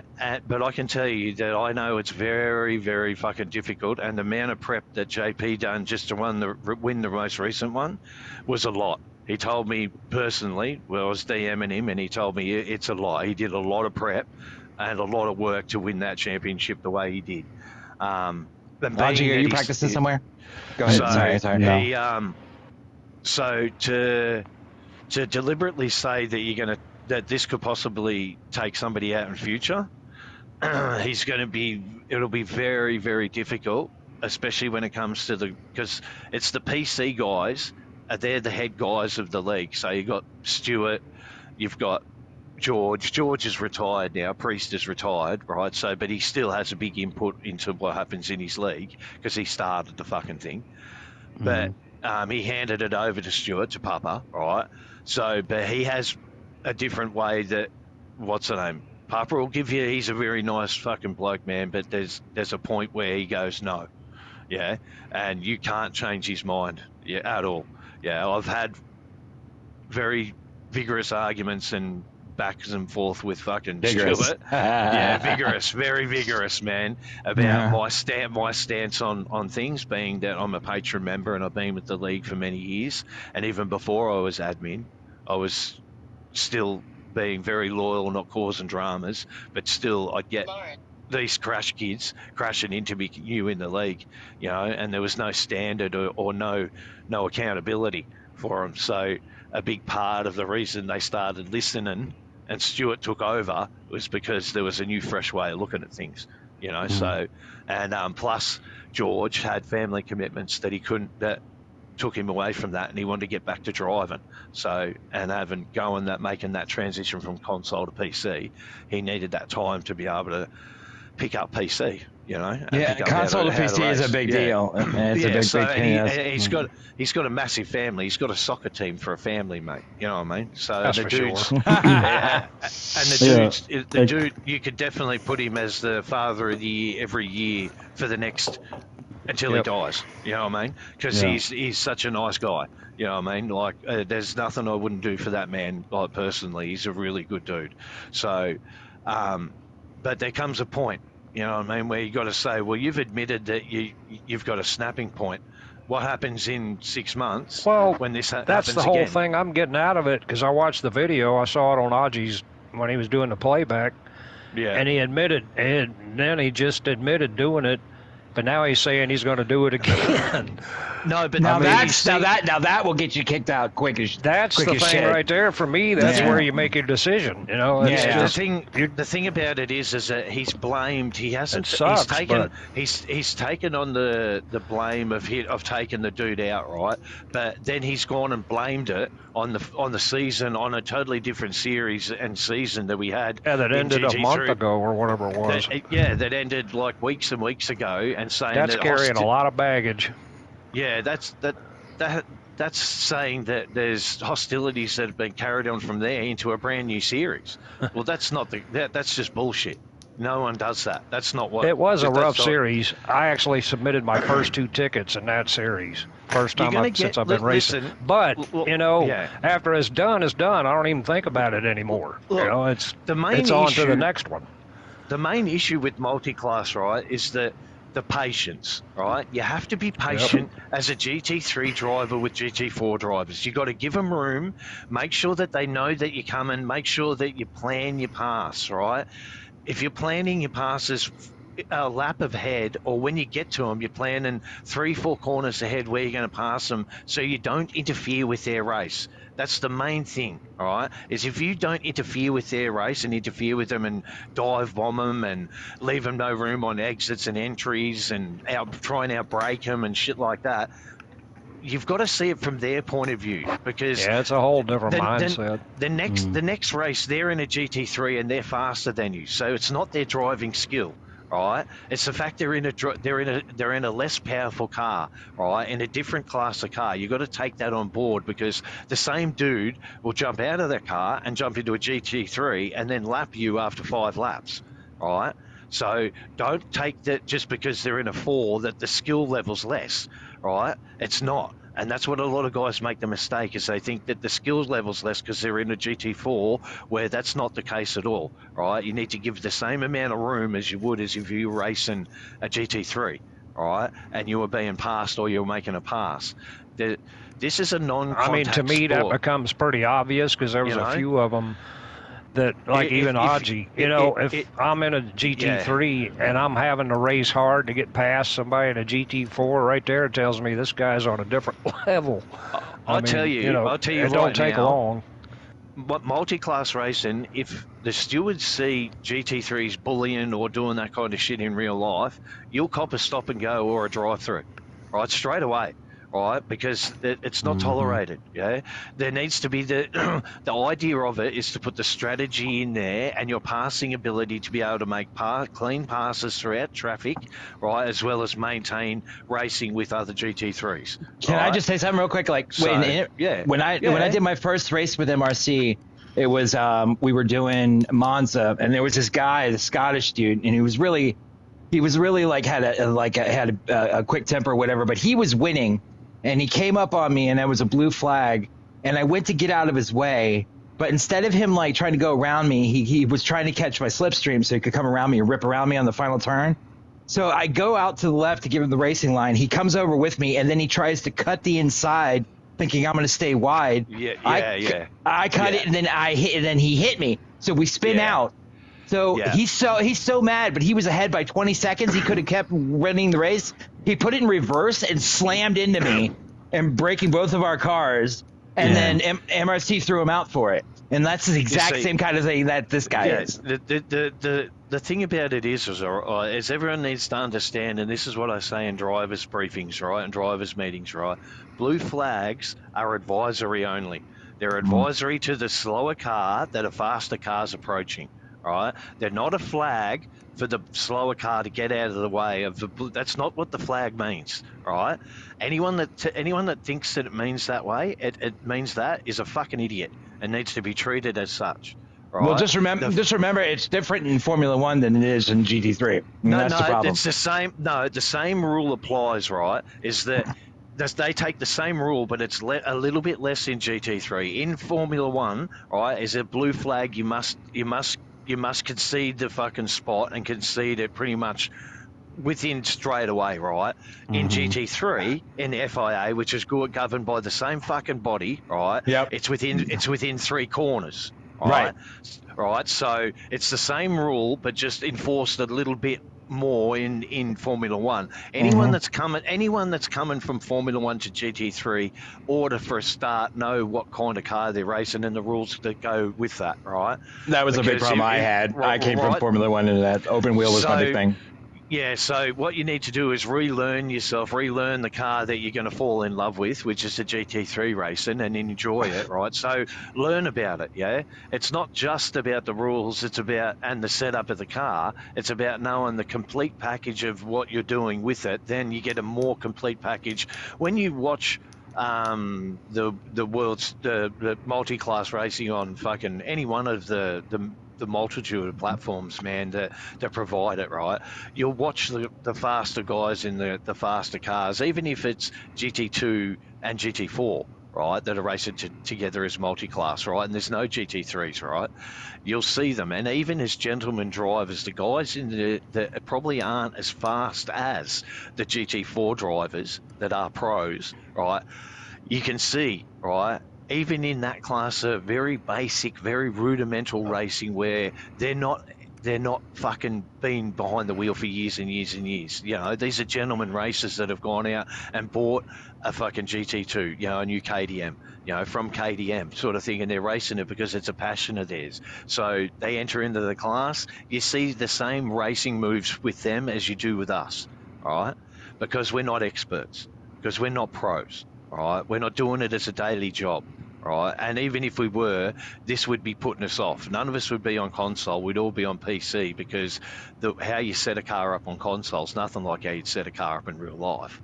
All right, we all know that, right? Yeah. This is these are bastardized setups for the game, all right? So, and that's it. Because you'd never set suspension up the way you do in the Mustang, with it being 0, 0, 11, 11. You know what I mean? For every track, everywhere, all over the planet. Right? You'd never do that. Real life's a little different. Right? Yeah. So the fast bump as you shatter your suspension. And your spine at the same time. Yeah, probably chip your teeth. Yeah. So in taking that in mind, right, when you come over from whether it be open wheel, whether it be whatever it is, even GT7, you know what I mean? It takes a certain finesse, it takes a certain switch of your mind and a good talent to be able to do that, to find the style. Hey, AJ's done it, you know.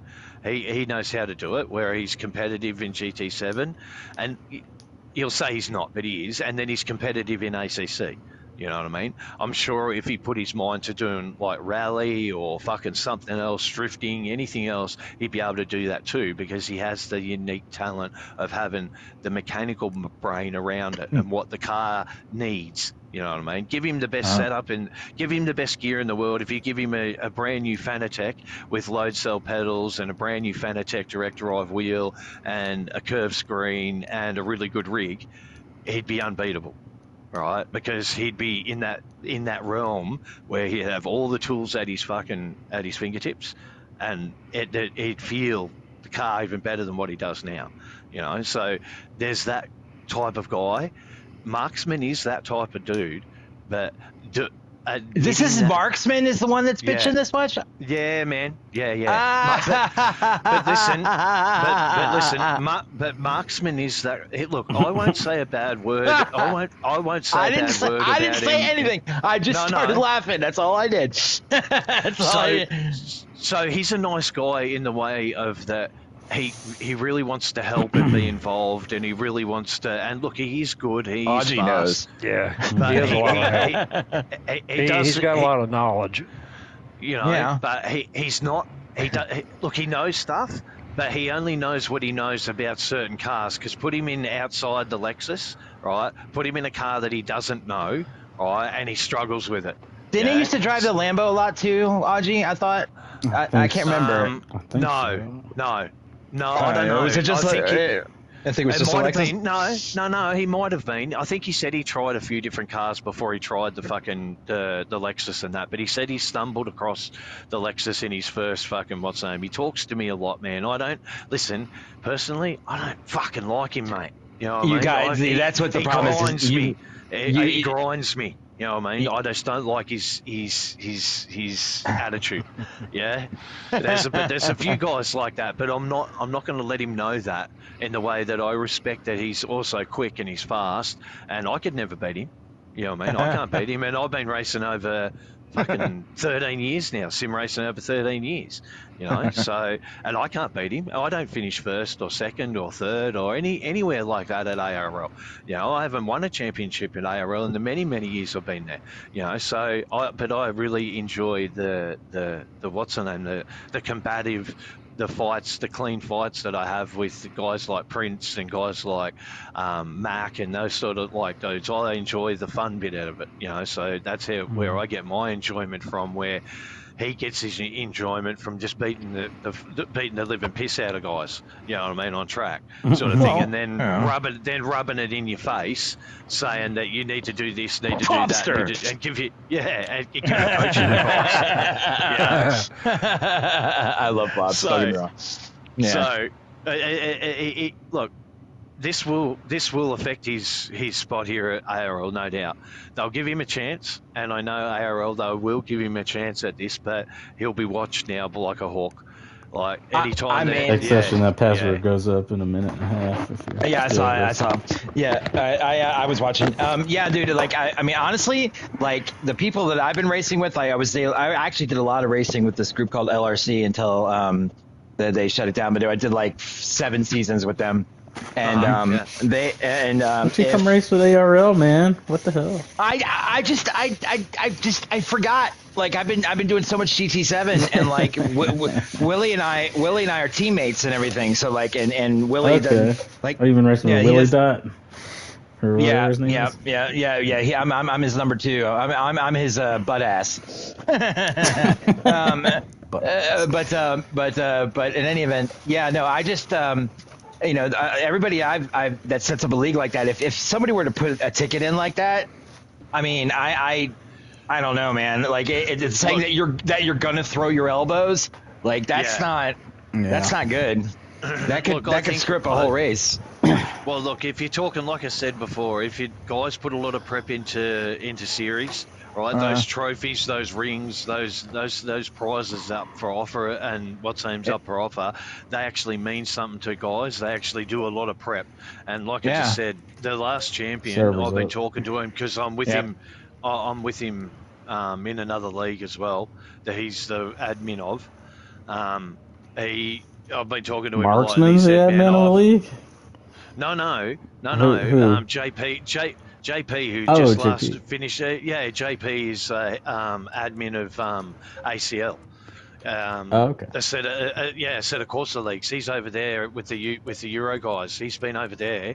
JP's been over there and been a part of that admin, man, for a long time. Yeah, so he's with Epic, and you know Epic Bra and those guys, those dudes over there.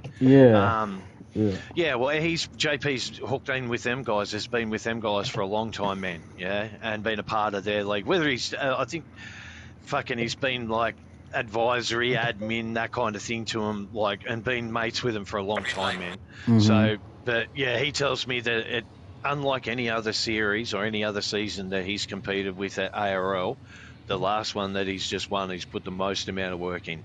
So, if you're Marksman telling me that you're gonna, when you lose your marbles at something that happened, right? Whether it be that, hey, look, if you got disconnected, you got disconnected. Me and Mac and guys like and you, everybody gets disconnected at the start. It's going to happen. I don't know what I mean. Yeah, it's going to happen. You don't blame that on the reason why you're losing your cool. If you're losing your cool like that, man, then step away from racing for a bit. Yeah, Mm-hmm. reevaluate what's It important. happens. Man. You know, it's going to happen, mate. You know what I mean? So don't get frustrated and take it out on guys who are just there to have fun. And then, I mean, a disconnect to me is like the long list of things that can go wrong trying to race.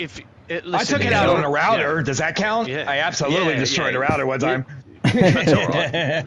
Because we don't care about your router. We just care that you turn up every Rest in race peace, router. We just care that you turn up and race and you have fun. You know what I mean?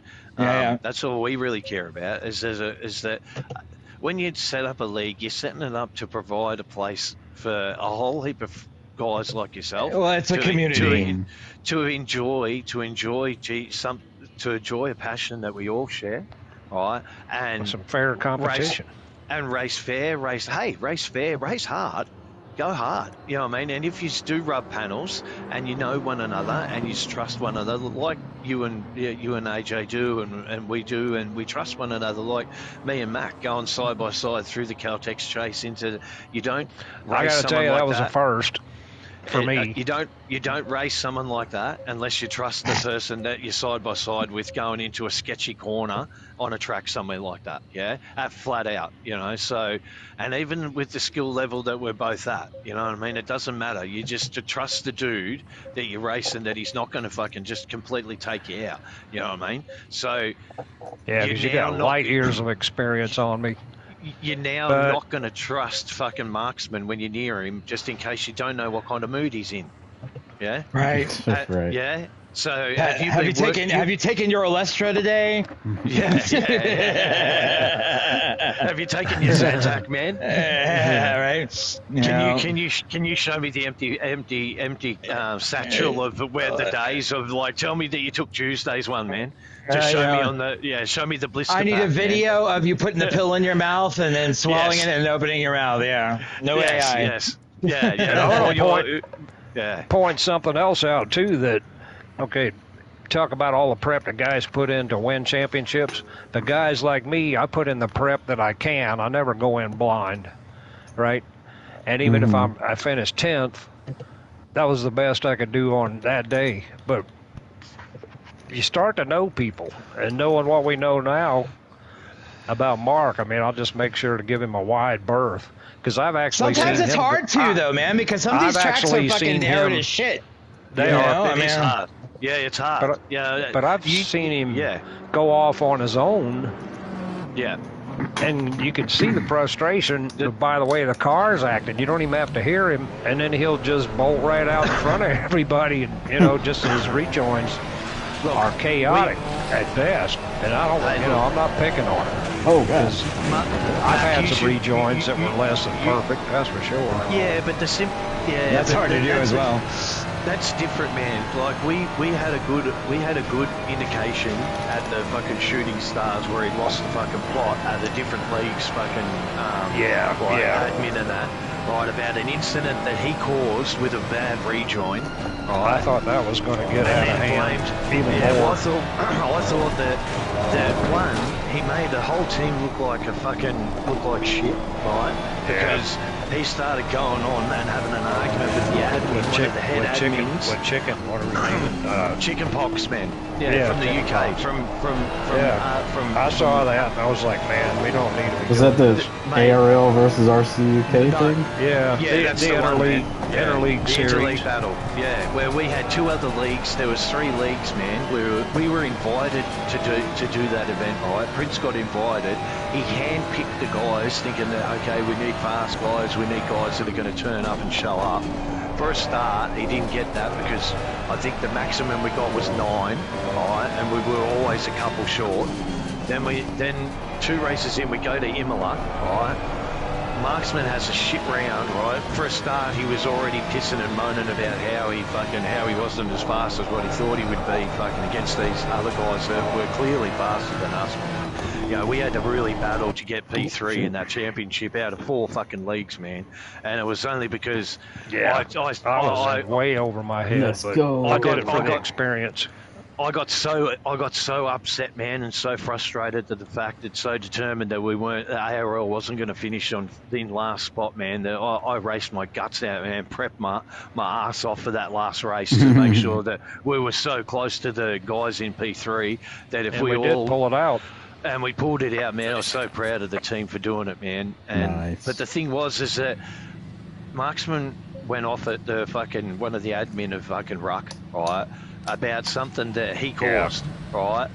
Yeah. And then went off in the chat, right, in their Discord chat, and then went off in the private in the team chat as well, right? And then then went off in, and then apparently DM'd the chicken pox as well, the admin of it.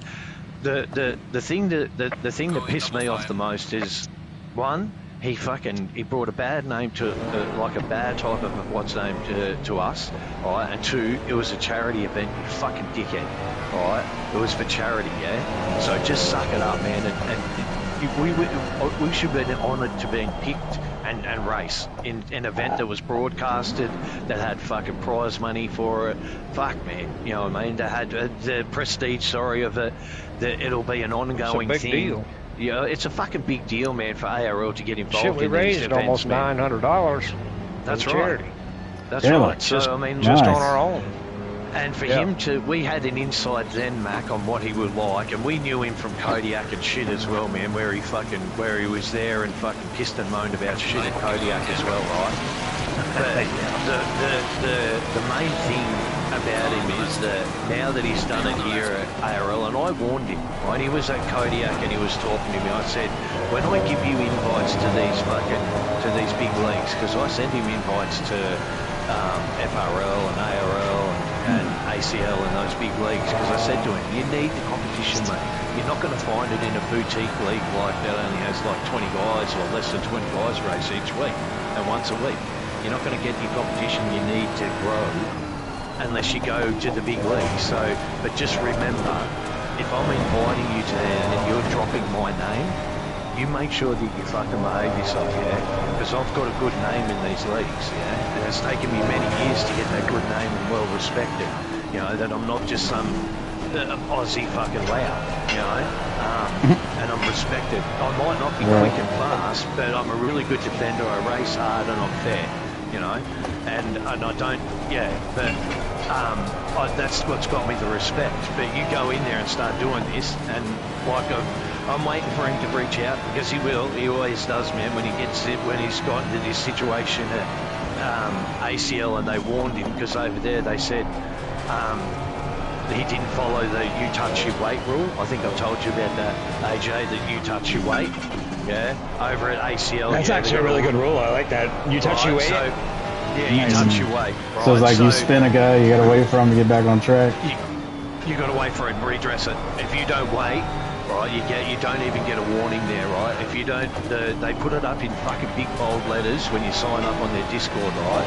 Because they don't have a lot of SimGrid stuff. They do a lot of stuff through Discord, because they've got so many members. They've opened up those boosts that you can get, where you can have sign-ups done there, which makes it heaps easier for the admin to be able to manage shit instead of doing it through SimGrid. I don't know how they run their servers without, like, G-Portal, though, you know, without SimGrid. No, they do, simply because, one, they've got so many open servers, and two, they've got such a big Patreon base, right, that they don't need to, man. They just do them all, they link them all through Discord, because you can link PlayStation through what's the name? They buy all the servers too, right? So they don't need SimGrid, correct? No, they don't. They buy them, yeah. So it's a different setup over there, right? So, but like I've said to you, I think I've told you that the chief steward over there, man, is German, right? And he's old school, right? Very much old school, and of the type of attitude like Michael Schumacher, yeah, right. That's the only, but mixed with Kimi Räikkönen, yeah, a lot like Kimi Räikkönen, yeah, because he's the type of guy that if you get a ticket put in on you, and he has a ticket put in on you, he's got a really good team, man. There's like he's got about 10 stewards, right, just stewards, man, that go over this shit, yeah. But if he gives hands off the video clip that he's been sent in, and you haven't waited, right, you'll be banned instantly for 7 days. All right, instantly for 7 days. All right, whether you're a patron member or not, if you're found guilty of not following the golden rule, you touch, you wait.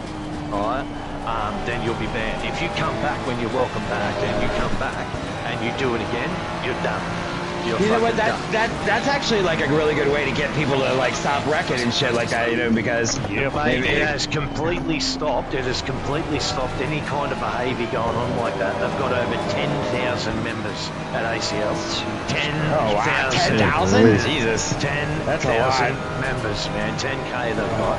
Right, and over half of them are patron members that pay their $15 or whatever it is a month to them. So is if you spin a guy, or is if you got, or if you actually like touch completely, like what is the? If you touch a guy, if you touch, you wait. So if you touch another guy in any type of circumstances, whether or not he touched somebody else and they've spun out, and then you touch somebody, you wait for the guy unless he jumps back to the pit straight away and he takes off.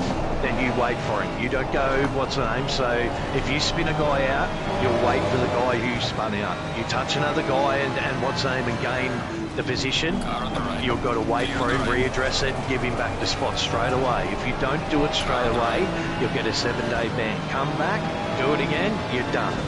They'll never let you back in the league. I wish they'd have told them guys at VSR that, because evidently they didn't get the memo. Mate, these guys are brutal. VSR was rough. And because they were.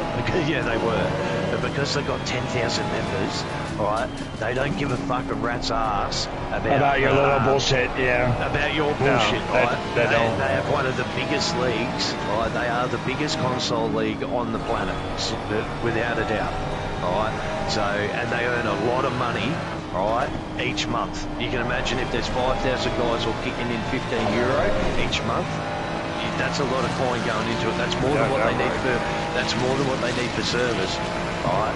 A lot more, and they've got like about fucking 30 servers. 35, I think, at the last count. I think 35 servers they pay for, so they're a massive league, right? But if you want to, and that's what I say, like.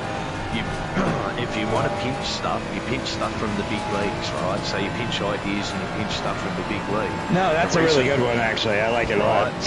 Right, so they've got, I suggested a long time, I suggested a while ago to Stuart that we get the boost going on the Discord, right? So that's why you now see at the top of it, at the top of ARL, sorry about that. See boost. No, you're all right, man. He almost lost in the bus stop. Yeah, I hit that fucking little. I was almost like, yeah, it was almost bad. Sorry, but yeah, see, we've got what 33 boosts out of 77. We need 77 boosts, right, to open up every single feature in Discord to make it easier for the admin and ARL to do their job. Yeah, so it means what's that a boost? You just donate a little extra than your normal Patreon. No. So what happens, right? When you have your Discord, right, you can have a free version of Discord, or you can have Discord Nitro. Right? You got to pay for it. Yeah. So it's about $11 or $7 a month. Now every month that just gives you means that you can customize stuff with your Discord stuff, like your logo. You can have access to different stuff on Discord, right? If you access the Nitro, right, it costs $7.99 or $11.99 a month, right? But are the servers any better? No, it's not the server. It lets you transfer bigger files, things like that. Yeah. It lets you have it lets you. Yeah, this is strictly Discord, not like the SimGrid. Yeah, no, it's got nothing to do with SimGrid. Okay. Nothing to do with SimGrid. Discord right? stuff. Just Discord, right? So because PlayStation's linked with Discord, you can do a lot of stuff and link a lot of stuff to.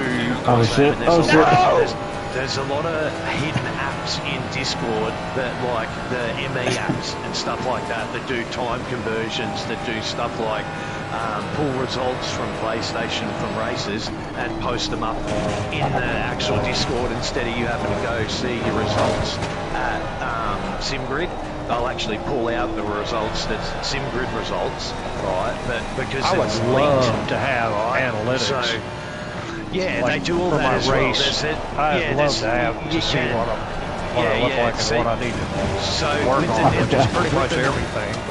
With the Nitro, right, you you get a boost, right? You get a server boost, right? What that does is that if you get so many of them, then you collect so many of them each way. So after about 22 of them, there's certain features of the Discord that open up. They're just free. Then you can ask like Discord to download different apps that help, like analytic apps, that kind of thing, like telemetry lab, like apps and that kind of thing that you can add, right? So at 77 though, when you get 77 boosts, it opens up everything that's free, and then you have every option, right? Every app that's out there. There's hundreds of apps, man. Right, that you can download to Discord, right? That can help, right? Run the league, right? So that's why there's only 77, right? And there's not like 100 or whatever, because you only need 77 to open up everything, which means you can access, right? The league owners can access stuff like a telemetry lap fucking recorder. So if you did 5 laps at fucking Monza for a time trial, it'll pull out all the telemetry, all your brake inputs, all your throttle inputs, all your fucking turning, everything, right? Your throttle mapping, everything, right? Yeah. It'll pull all that out and it'll have it in a JPEG. It'll have it in a JPEG underneath your name. You'll do the same as when you go look for lap times. Well, maybe I fixed it. So when you look for lap times now, right, on Discord, you can go in and say hashtag or whatever lap times for wherever, right? And then it'll prompt you, right, of where you want, what track you want to have a look at, right? Same deal with like the telemetry, right? There'll be a JPEG file there of that you did 5 laps at Monza. This was your brake and throttle fucking inputs and everything. And you'll be able to see everybody else's there as well. That's that lap time, you know, there. Because that would be cool, because I could actually see what I'm doing, and I could go to somebody like Ozzy or some of the top guys and see what they're doing, and that way I can say, okay, well, you know, if everybody's on Coach Dave, like if you have their username, you can look at all their shit that they share.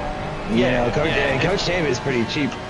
Yeah, like I know the ACC doesn't do it for that's the problem though. The telemetry is shit for console. Yeah, but there's a few different ones that you can bring in right through Discord that'll help do that sort of shit with your telemetry and shit and track just your traces. What traces you have, like your brake trace, your trail braking trace, your steering inputs and your steering traces and that sort of shit. Your brake, your pedal, your actual your discs and your pads and that kind of thing, that trace, wheel brakes, that kind of wheel speed, all that kind of shit, gearbox, all that kind of crap as well. There is apps out there that you can download. You'll notice AJ in FRL, man, there's a couple of different things they've got in there. You know what I mean? Like a couple of different ways they configure their Discord and how it looks. You know what I mean? In the different sections. You know what I mean? That kind of stuff. And you'll notice every Discord's different. Most of them are the same because that's just the basic feature. Yeah.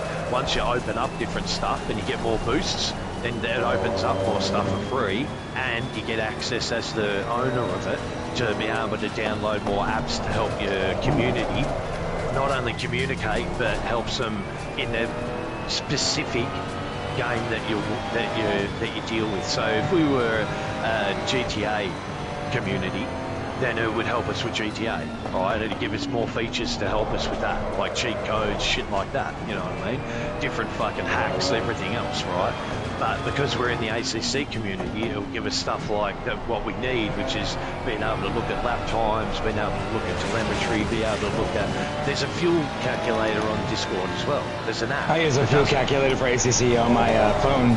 Yeah, so there's one in ACC, there's one in Discord already, yeah, a fuel calculator, yeah, so I can get a better strategies.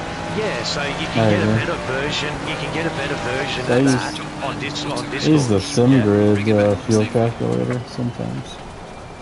Yeah, but that's a bit hit and miss. I've found that. No, I missed. I don't think that's as accurate. I don't think that's as accurate as it makes out to be. SimGrid, because I don't think it factors in the weather. Yeah, I really don't think it factors in weather. You need to factor in weather, man. It's one of the things that we forget as drivers not to factor in until it's raining. But I think just the temperature change between a All track that.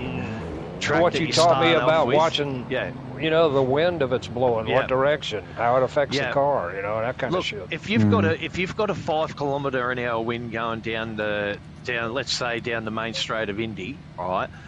Your braking distance at the end of that fucking straight, if there's a 7 km wind behind you, is going to be a lot look at my different screen share. than if it wasn't. Right? Yeah. It's true.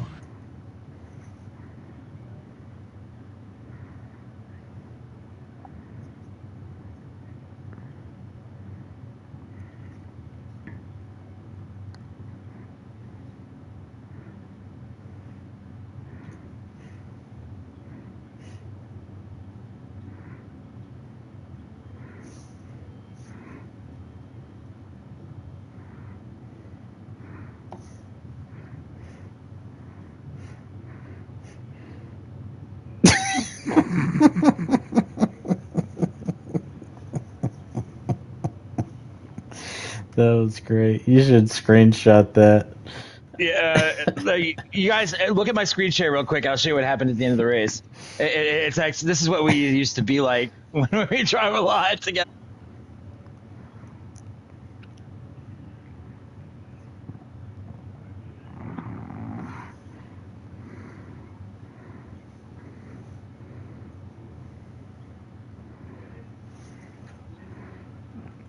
It's not good. Green light. But this is funny. You can. Yeah, you can. You see, because Discord's linked up to, you can link your Discord with PlayStation, yeah, and you can link it with the game, yeah. So any of the telemetry, you can there's apps that Discord have that you can get, and they can have them. We can pull out fucking telemetry and shit from our lap. Same as same as SimGrid. If you pay for have a membership of SimGrid, right? Yeah. You could get all your telemetry for all your races anyway. Yeah. So any race that you've signed up with, there's all telemetry in SimGrid if you pay for it. Yeah, same thing. But the thing with Discord is that once you're members, the thing is Jesus Christ, what the fuck was that? That was me trying to get to Audrey and it didn't work. We had already crossed the finish line. It's all good.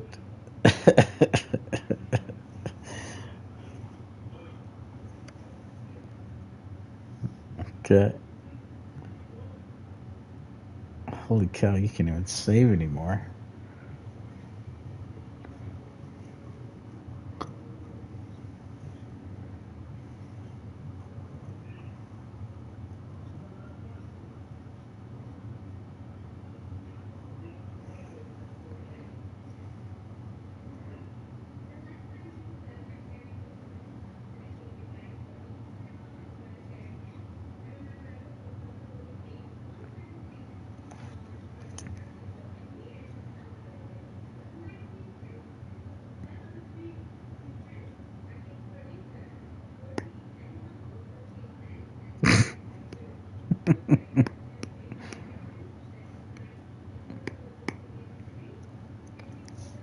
No.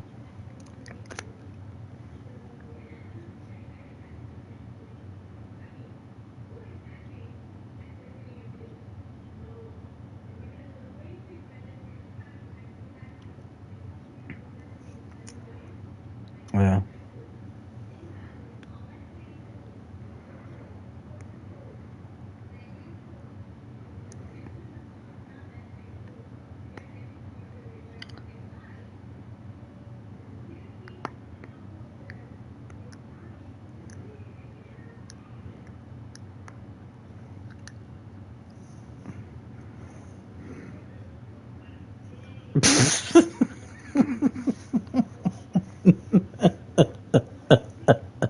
That was a good one.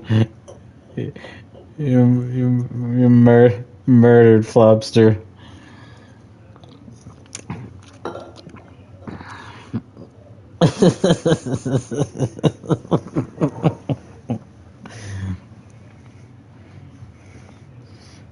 We would have such like crazy races, and I would get frustrated sometimes, and I'd just be like, "I'm gonna kill you after the race," which is what I would do. I know. Audrey used to pin it after he'd crossed the finish line and slam it at a wall. And I remember I was sitting.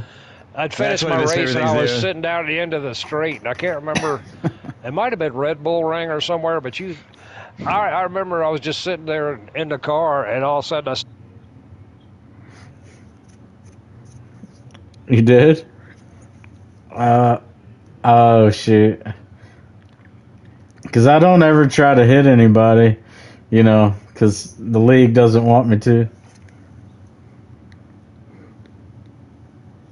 Oh, those flops. Mm-hmm.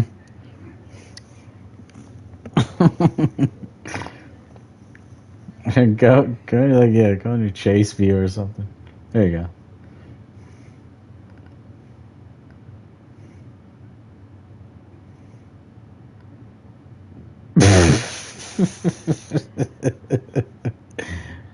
Where did I come from? I came from somewhere. I saw my car.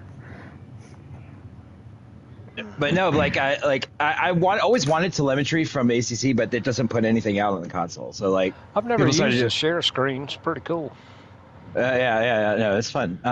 God, where's the best one? I have a really good one where I hit the shit out of him, and he flies through the air, and it's like, it's so good. Hold on, is it this one? Oh no, this is the one. I'll show you this one. This is the one where the guy got thrown out.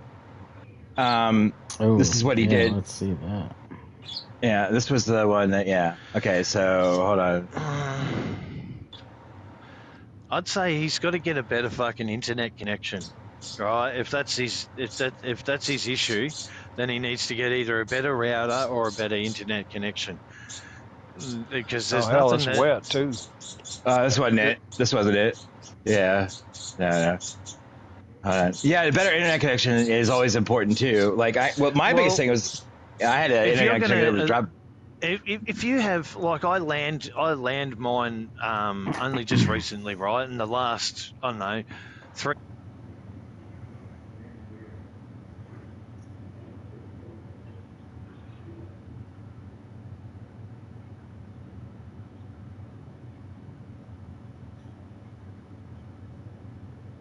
Mm-hmm.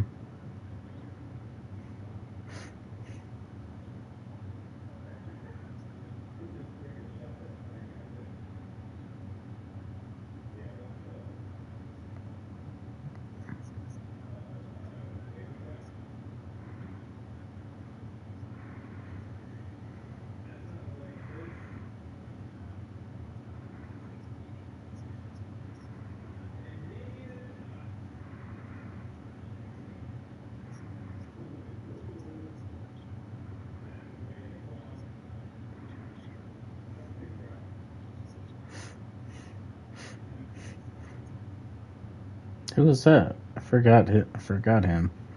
What was his name? Put the HUD up. Yeah.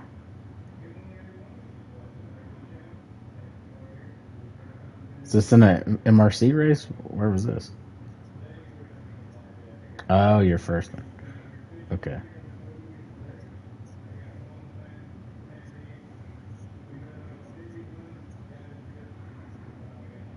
Mm-hmm.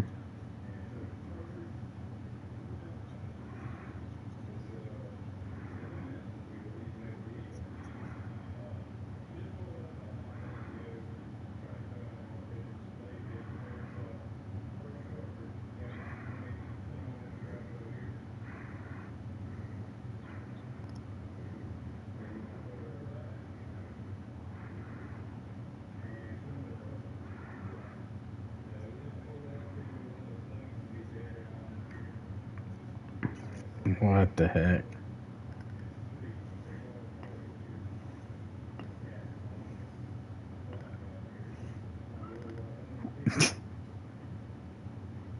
I'm waiting.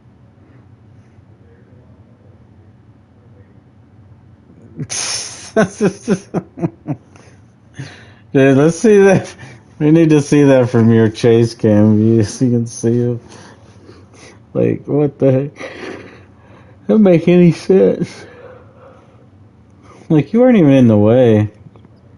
Keep. Oh.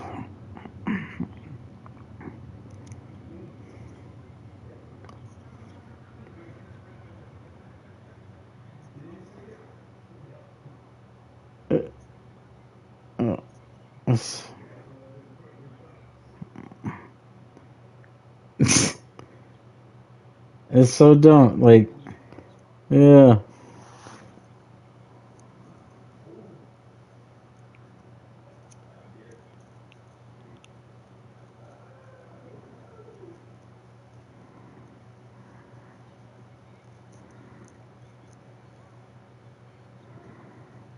Mm.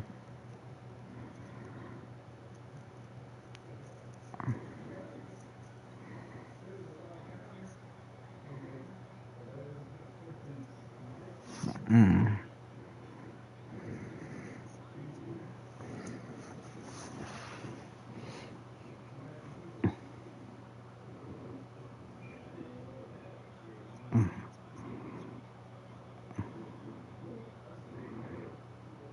Mm.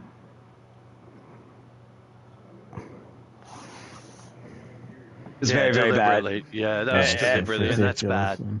And Yeah, I was man. I was pretty upset about it, but he got onto the You said they kicked messages. him out of the league after that? Oh, completely, yeah, 100%. Mm. Well, And like, yeah, let me see here now. This is only 3 minutes. That's not right. Oh, okay. Oh, that's loud. That's why I'm a big believer, right? For big grid only, I think if you haven't decided to commit, right, to a full season of big grid, I think that after the first round, right, everybody else new should be locked out of I of the cannot series, wait right? to be able to get into So big grid. So if you're locked in and you've done your qualification, right, and you've been classed into whatever class, right, and done your laps, Mm-hmm. you've submitted your times, and then you're prepping for the first race of what's her name.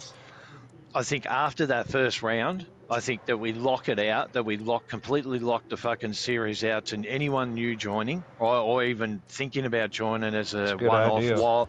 wild card, whatever, right? I think it's Because a good idea for any what series. what it seems to have done is towards the end of the fucking series, we had about, I don't know, throughout the series, I think I counted about 2 to 3 new guys every race. Yeah. That would fluctuate between 2 to 5, depending on where it was. Right. And because of that time change in the start that um, we had that time there was a bit of a time change or something there, I think, in the start of this previous season 16. So we had average of 2 to 5 guys join that ended up affecting the last race before the rerun. There was still 2 championship positions to decide. The guy who got silver in the fucking think it was silver. I think the guy who finished P2 in silver, because the guy got taken out that he was fighting with before the rerun. Yeah, wasn't signed up. He was one of them unassigned drivers. So he had an effect on a championship that he had no fucking place in having an effect on. Yeah. Yep. And then when we did the rerun, the dude who was fighting for P2 in the fucking silver class, I can't remember the two of them, but couldn't turn up to that one because it didn't suit his time, and he thought that the series would already be over. But he'd already been affected by an unassigned driver, and this is what come up in the ticket when a ticket got submitted for it by the guy who fucking got taken out by an unassigned driver. This was in the fucking last round, for fuck's sake. What does an Mm. unassigned driver mean? So an unassigned driver is one that we've allowed into the league in Big Grid or any other series that had a time trial or a classification like period. Yeah. So because they haven't submitted a time, right, for the boss of the console side, JC, to have a look at, and class into what class they should be in, bronze, fucking, or AM, fucking silver or pro, they just get classed as unassigned, right? So, because they haven't submitted that, so it's easy. And for what reason we let them get away with it? It's because we have the open door policy at ARL, so it allows anyone just to join up at any time. So I don't think it's, like I've mentioned in admin meeting, I don't think it's going to affect the fucking the numbers, because the numbers are already there when they sign up. Yeah. So, Okay. we only usually lose 1 or 2 guys out of big grid. And the thing is about it is that if you fuck with it too much, that particular series, because it's on a fucking Tuesday and they getting like 35, 40 cars, you know, on a fucking Tuesday, that's a really impressive fucking thing, because not many, so it's the series itself that brings those numbers. Yeah. And the fact that it has a fucking trophy and blah, blah, blah, everything goes with it. So, but, yeah, I think that it needs to be locked out, and it made more stricter in the way of, we definitely need it broadcast, right? Like a broadcast, and we probably need, I've suggested that we probably need someone, right, either to do it voluntarily or some other way, shape, or what's the name, have a steward sit in with the fucking broadcaster, right, or the spectator, and randomly inspect races. Yeah, randomly go through and peruse and go through drivers, have a look at fucking new guys that have been brought up from fucking AM to silver, and just randomly do it, but mention and visibly mention that that's going to happen.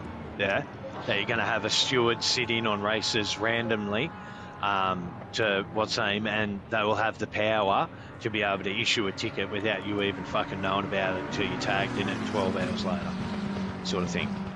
So I think it might bring a little bit more... Puts more of a real world aspect to it. Yeah, because you kind of... I'm kind of going for that kind of, you know, feel that you're being watched, yeah, sort of thing. So there'd be no drama to bring up guys, especially in spectator, what's named, to bring up replays. So that's the most important, crucial part of it all, is that they be able to replay stuff like what we're watching now. You can fucking bring it up, watch it, and see who's at fault there, and actually have the what's named to being a steward just issue a ticket straight away. So not have it every round, because you're kind of taking somebody's time, you know, that they're just going to be doing their sort of thing. So, but if you made it random, I think it'd smarten up a few bits and pieces and that kind of things, having that mentioned, you know, and then actually doing it, you know. So, and whether that's you have whether it be one of the admin or steward guys, or you might even fucking pay someone, you know what I mean? So, to do it. And do one race out of, you know, I'll do like 3 races of the what's name, but do them randomly, you know. You might do the 2nd round and the 4th round or something like that, you know, sort of thing. But the drivers won't know, you know. They'd only know until they seen the extra spectators sitting in the grid, you know, on the totem pole, I reckon. Yeah. It's certainly, I think, the more that you can threaten guys all you fucking want in a driver's meeting, saying do this, do that, you do this, do that, but at the end of the day, they don't listen anyway. They don't read. Half the guys that you post shit, when you post shit, don't even read it anyway. That's for damn sure. You know what I mean? Like, and you can see it on the first lap, or you can see it during qualifying. The simple fact, passing you in sector 3 and kind of shit during qualifying. Look, it's while you're trying to create a gap. You know what I mean? Yep. But it's not only that, it's that you see the guys, they don't read because they'll ask you at the last minute, or they'll ask you in the driver's meeting when you've just said, or when I've just said, I'll go through the format first and tell you that we've got a 20-minute practice session, 15-minute quali and 75-minute race with a pit stop and that sort of thing. They'll still ask you in the Discord after, hey, what were the pit requirements? Even though you've posted it, said it, and they've forgotten it straight away. So I always ask them, right, if they ask it a couple of times, mate, can you please send me the number of your weed dealer, please? Because I really need it. Yeah. You guys should all get a message, by the way. And this is the time I killed the crap out of Lobster. No, like, people never listen, and that's 100% true. Yeah. So, and if you want people to take things seriously in the game,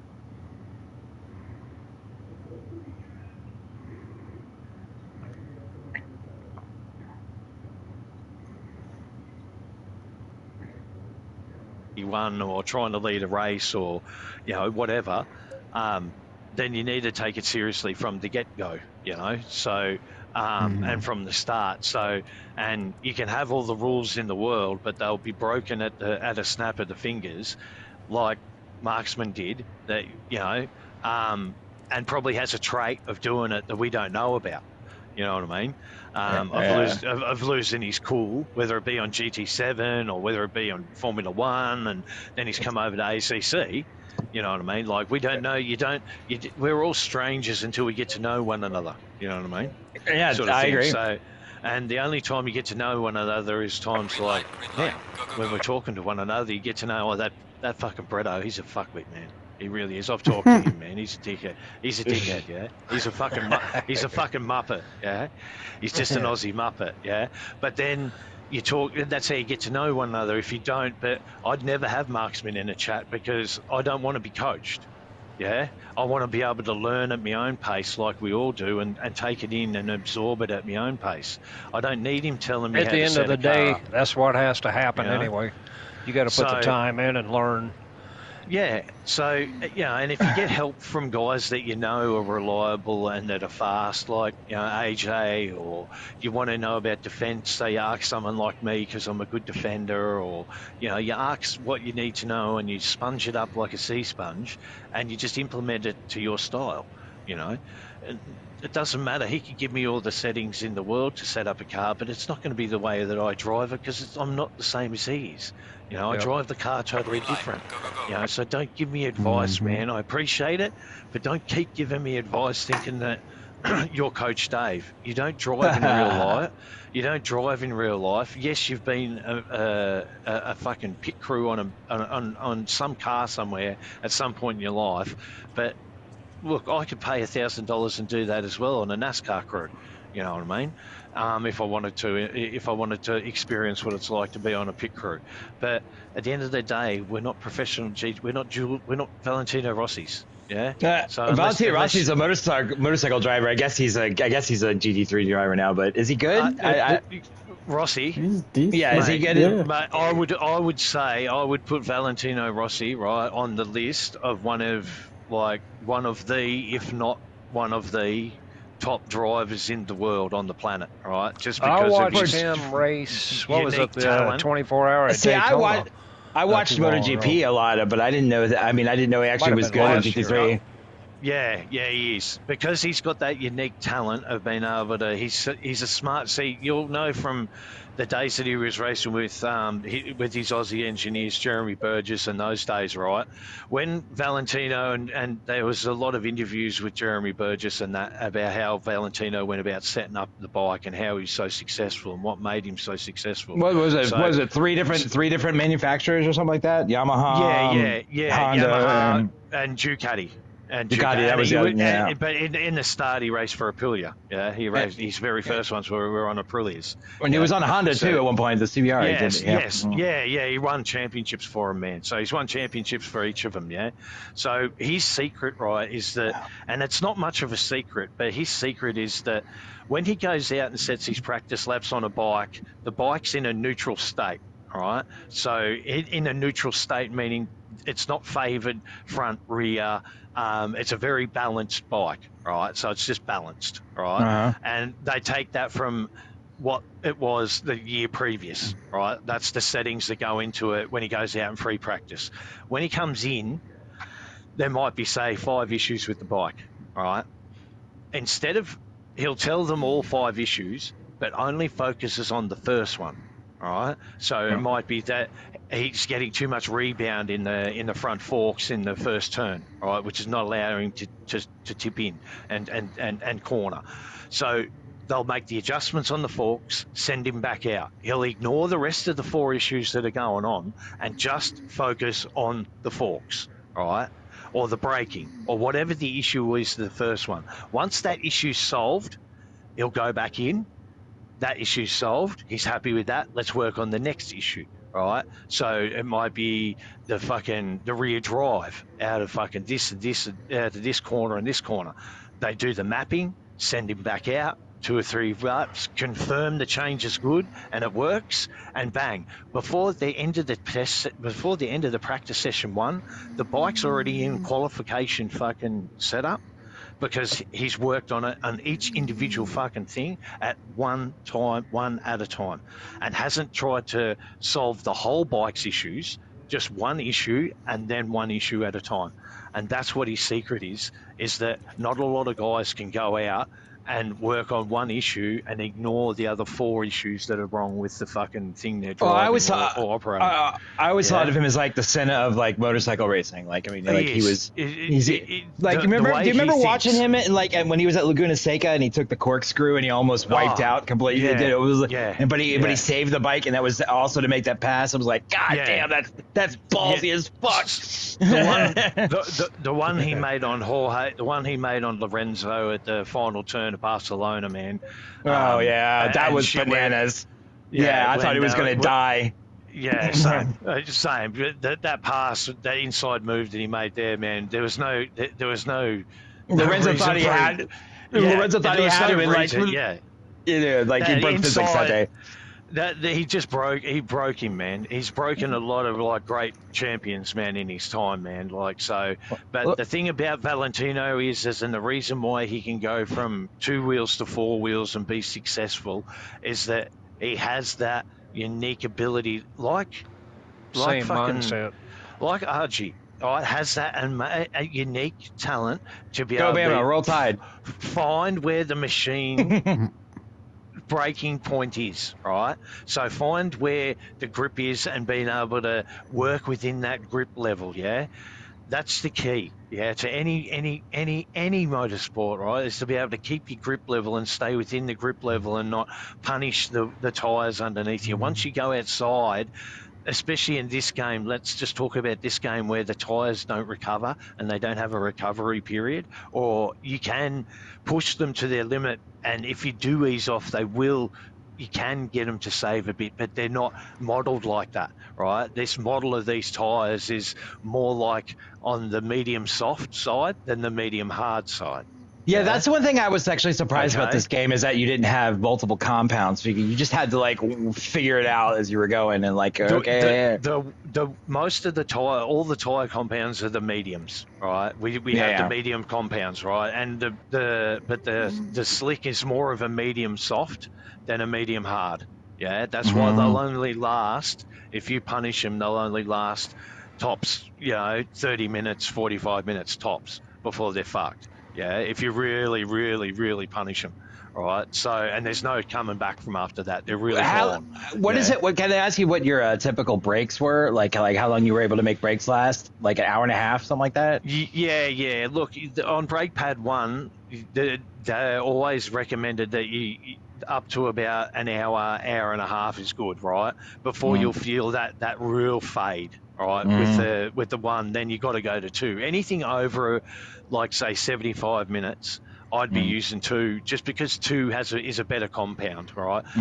It's just better, and not just necessarily for endurance. They're for endurance, but they have a better wear, and you're not losing as much. You're not losing a whole heap of bite like from 1 to 2.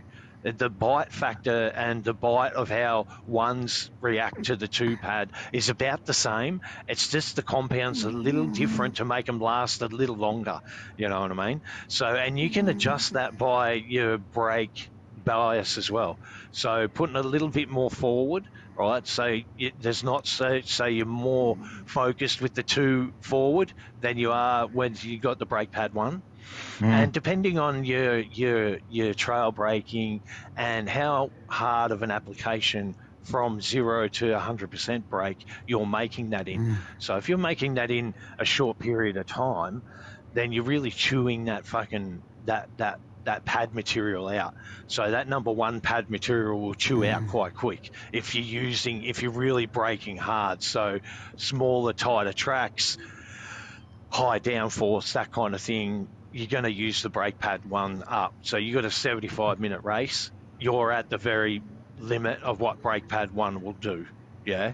So, and you have to be kind on those. You'd have to be sort of kind in that 75 minutes to make those pads last and have the same bite on the last lap as they did on the first. Yeah. Otherwise, I made that mistake.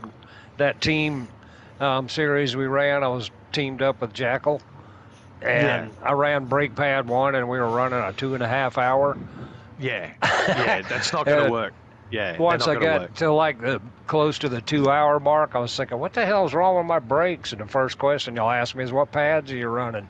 And it was brake pad 1. I'd worn them down. I'm pretty much listening to the rivets, I think, by the time the race was over. It was angry. When you make the change, anytime when you make that change, you make the change to your percentage of your brake bias as well, right? And depending on the circumstances and the conditions as well, you might even alter like your fucking like your camber or your toe and that kind of thing in your setup as well. You know what I mean? Just to be able to, especially with the conditions, and that's what I say. A lot of guys they forget about the conditions of the race that they're going to be in unless it's wet. All right, then they'll start thinking about conditions, because they need to know. Even in a dry race, you need to know which way the wind's coming. Is it blowing in a certain direction? That if you go to make a move on a guy, what time of day it is, if it's going to get hotter or colder, if you're going into nighttime. You're going to get more horsepower, use more fuel in a V8 and when it's cold at night because the air's crisper, the fuel and the burn rate's higher. You're going to just drain through more fuel. All right, so you've got to factor in all these things, and that's the weather dependent. When it gets hotter, you use more fuel, a bit more, depending on the track and the conditions, how hot it is, and your throttle inputs and all that kind of thing. So you got to factor it's weather based as well. So because we're an aero based car, here, like sort of a vehicle, the weather makes a whole heap of difference, especially if there's wind. If you get somebody good at setting up a G Portal server, right, and knows about weather, because it's a very difficult fucking to be able to get right, especially in G Portal with ACC, it's real tricky, right, to get the right settings. But if you get someone smart that knows what they're doing with that, man, fuck, that can be one of the deciding factors, like putting pit windows in or doing stuff like that to strategy, so, and you don't even have to make it rain. You can just have a drop of temperature and add some wind, and that'll be enough to fuck guys up. You know what I mean? Yeah, I know, and it does. You know what I mean? So if you have like, say, what we just had at Bathurst, and we had added, instead of it being like 30s, in the 30s, nice conditions, on the hotter side, but if you had to drop the temperature out the arse in the last half an hour and added a whole heap of wind to the fucking joint, that would have thrown fucking a whole heap of us out, because we wouldn't have been expecting it for a start. You know what I mean? And second, it would have affected the cars fucking terribly going across the top of the mountain.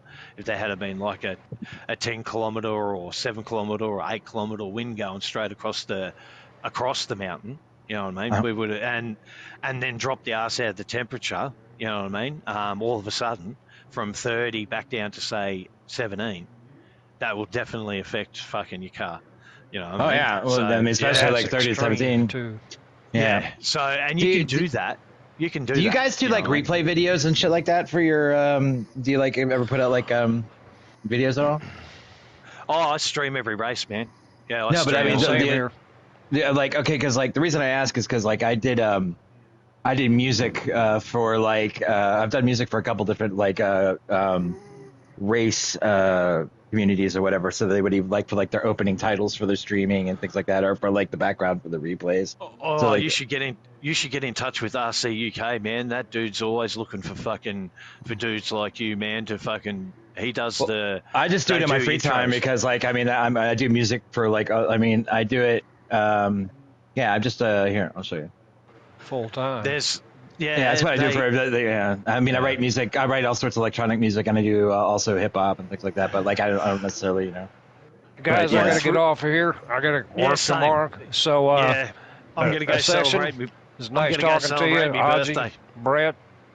Yeah, we'll see you Sunday for sure. So yeah, I'll see you on Sunday. We'll do some prep. All right, man. I enjoyed it. Always do. Yeah. Take care, guys. All right, take care. See ya. See ya.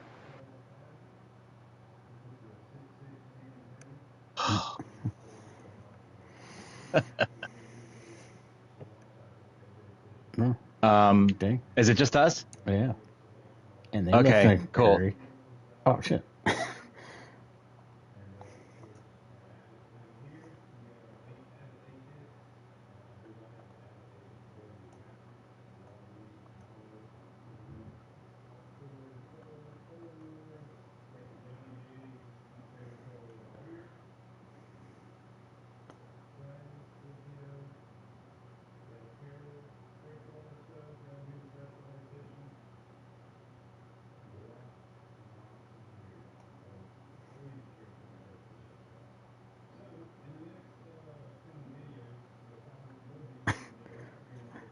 Insult the guy because he was As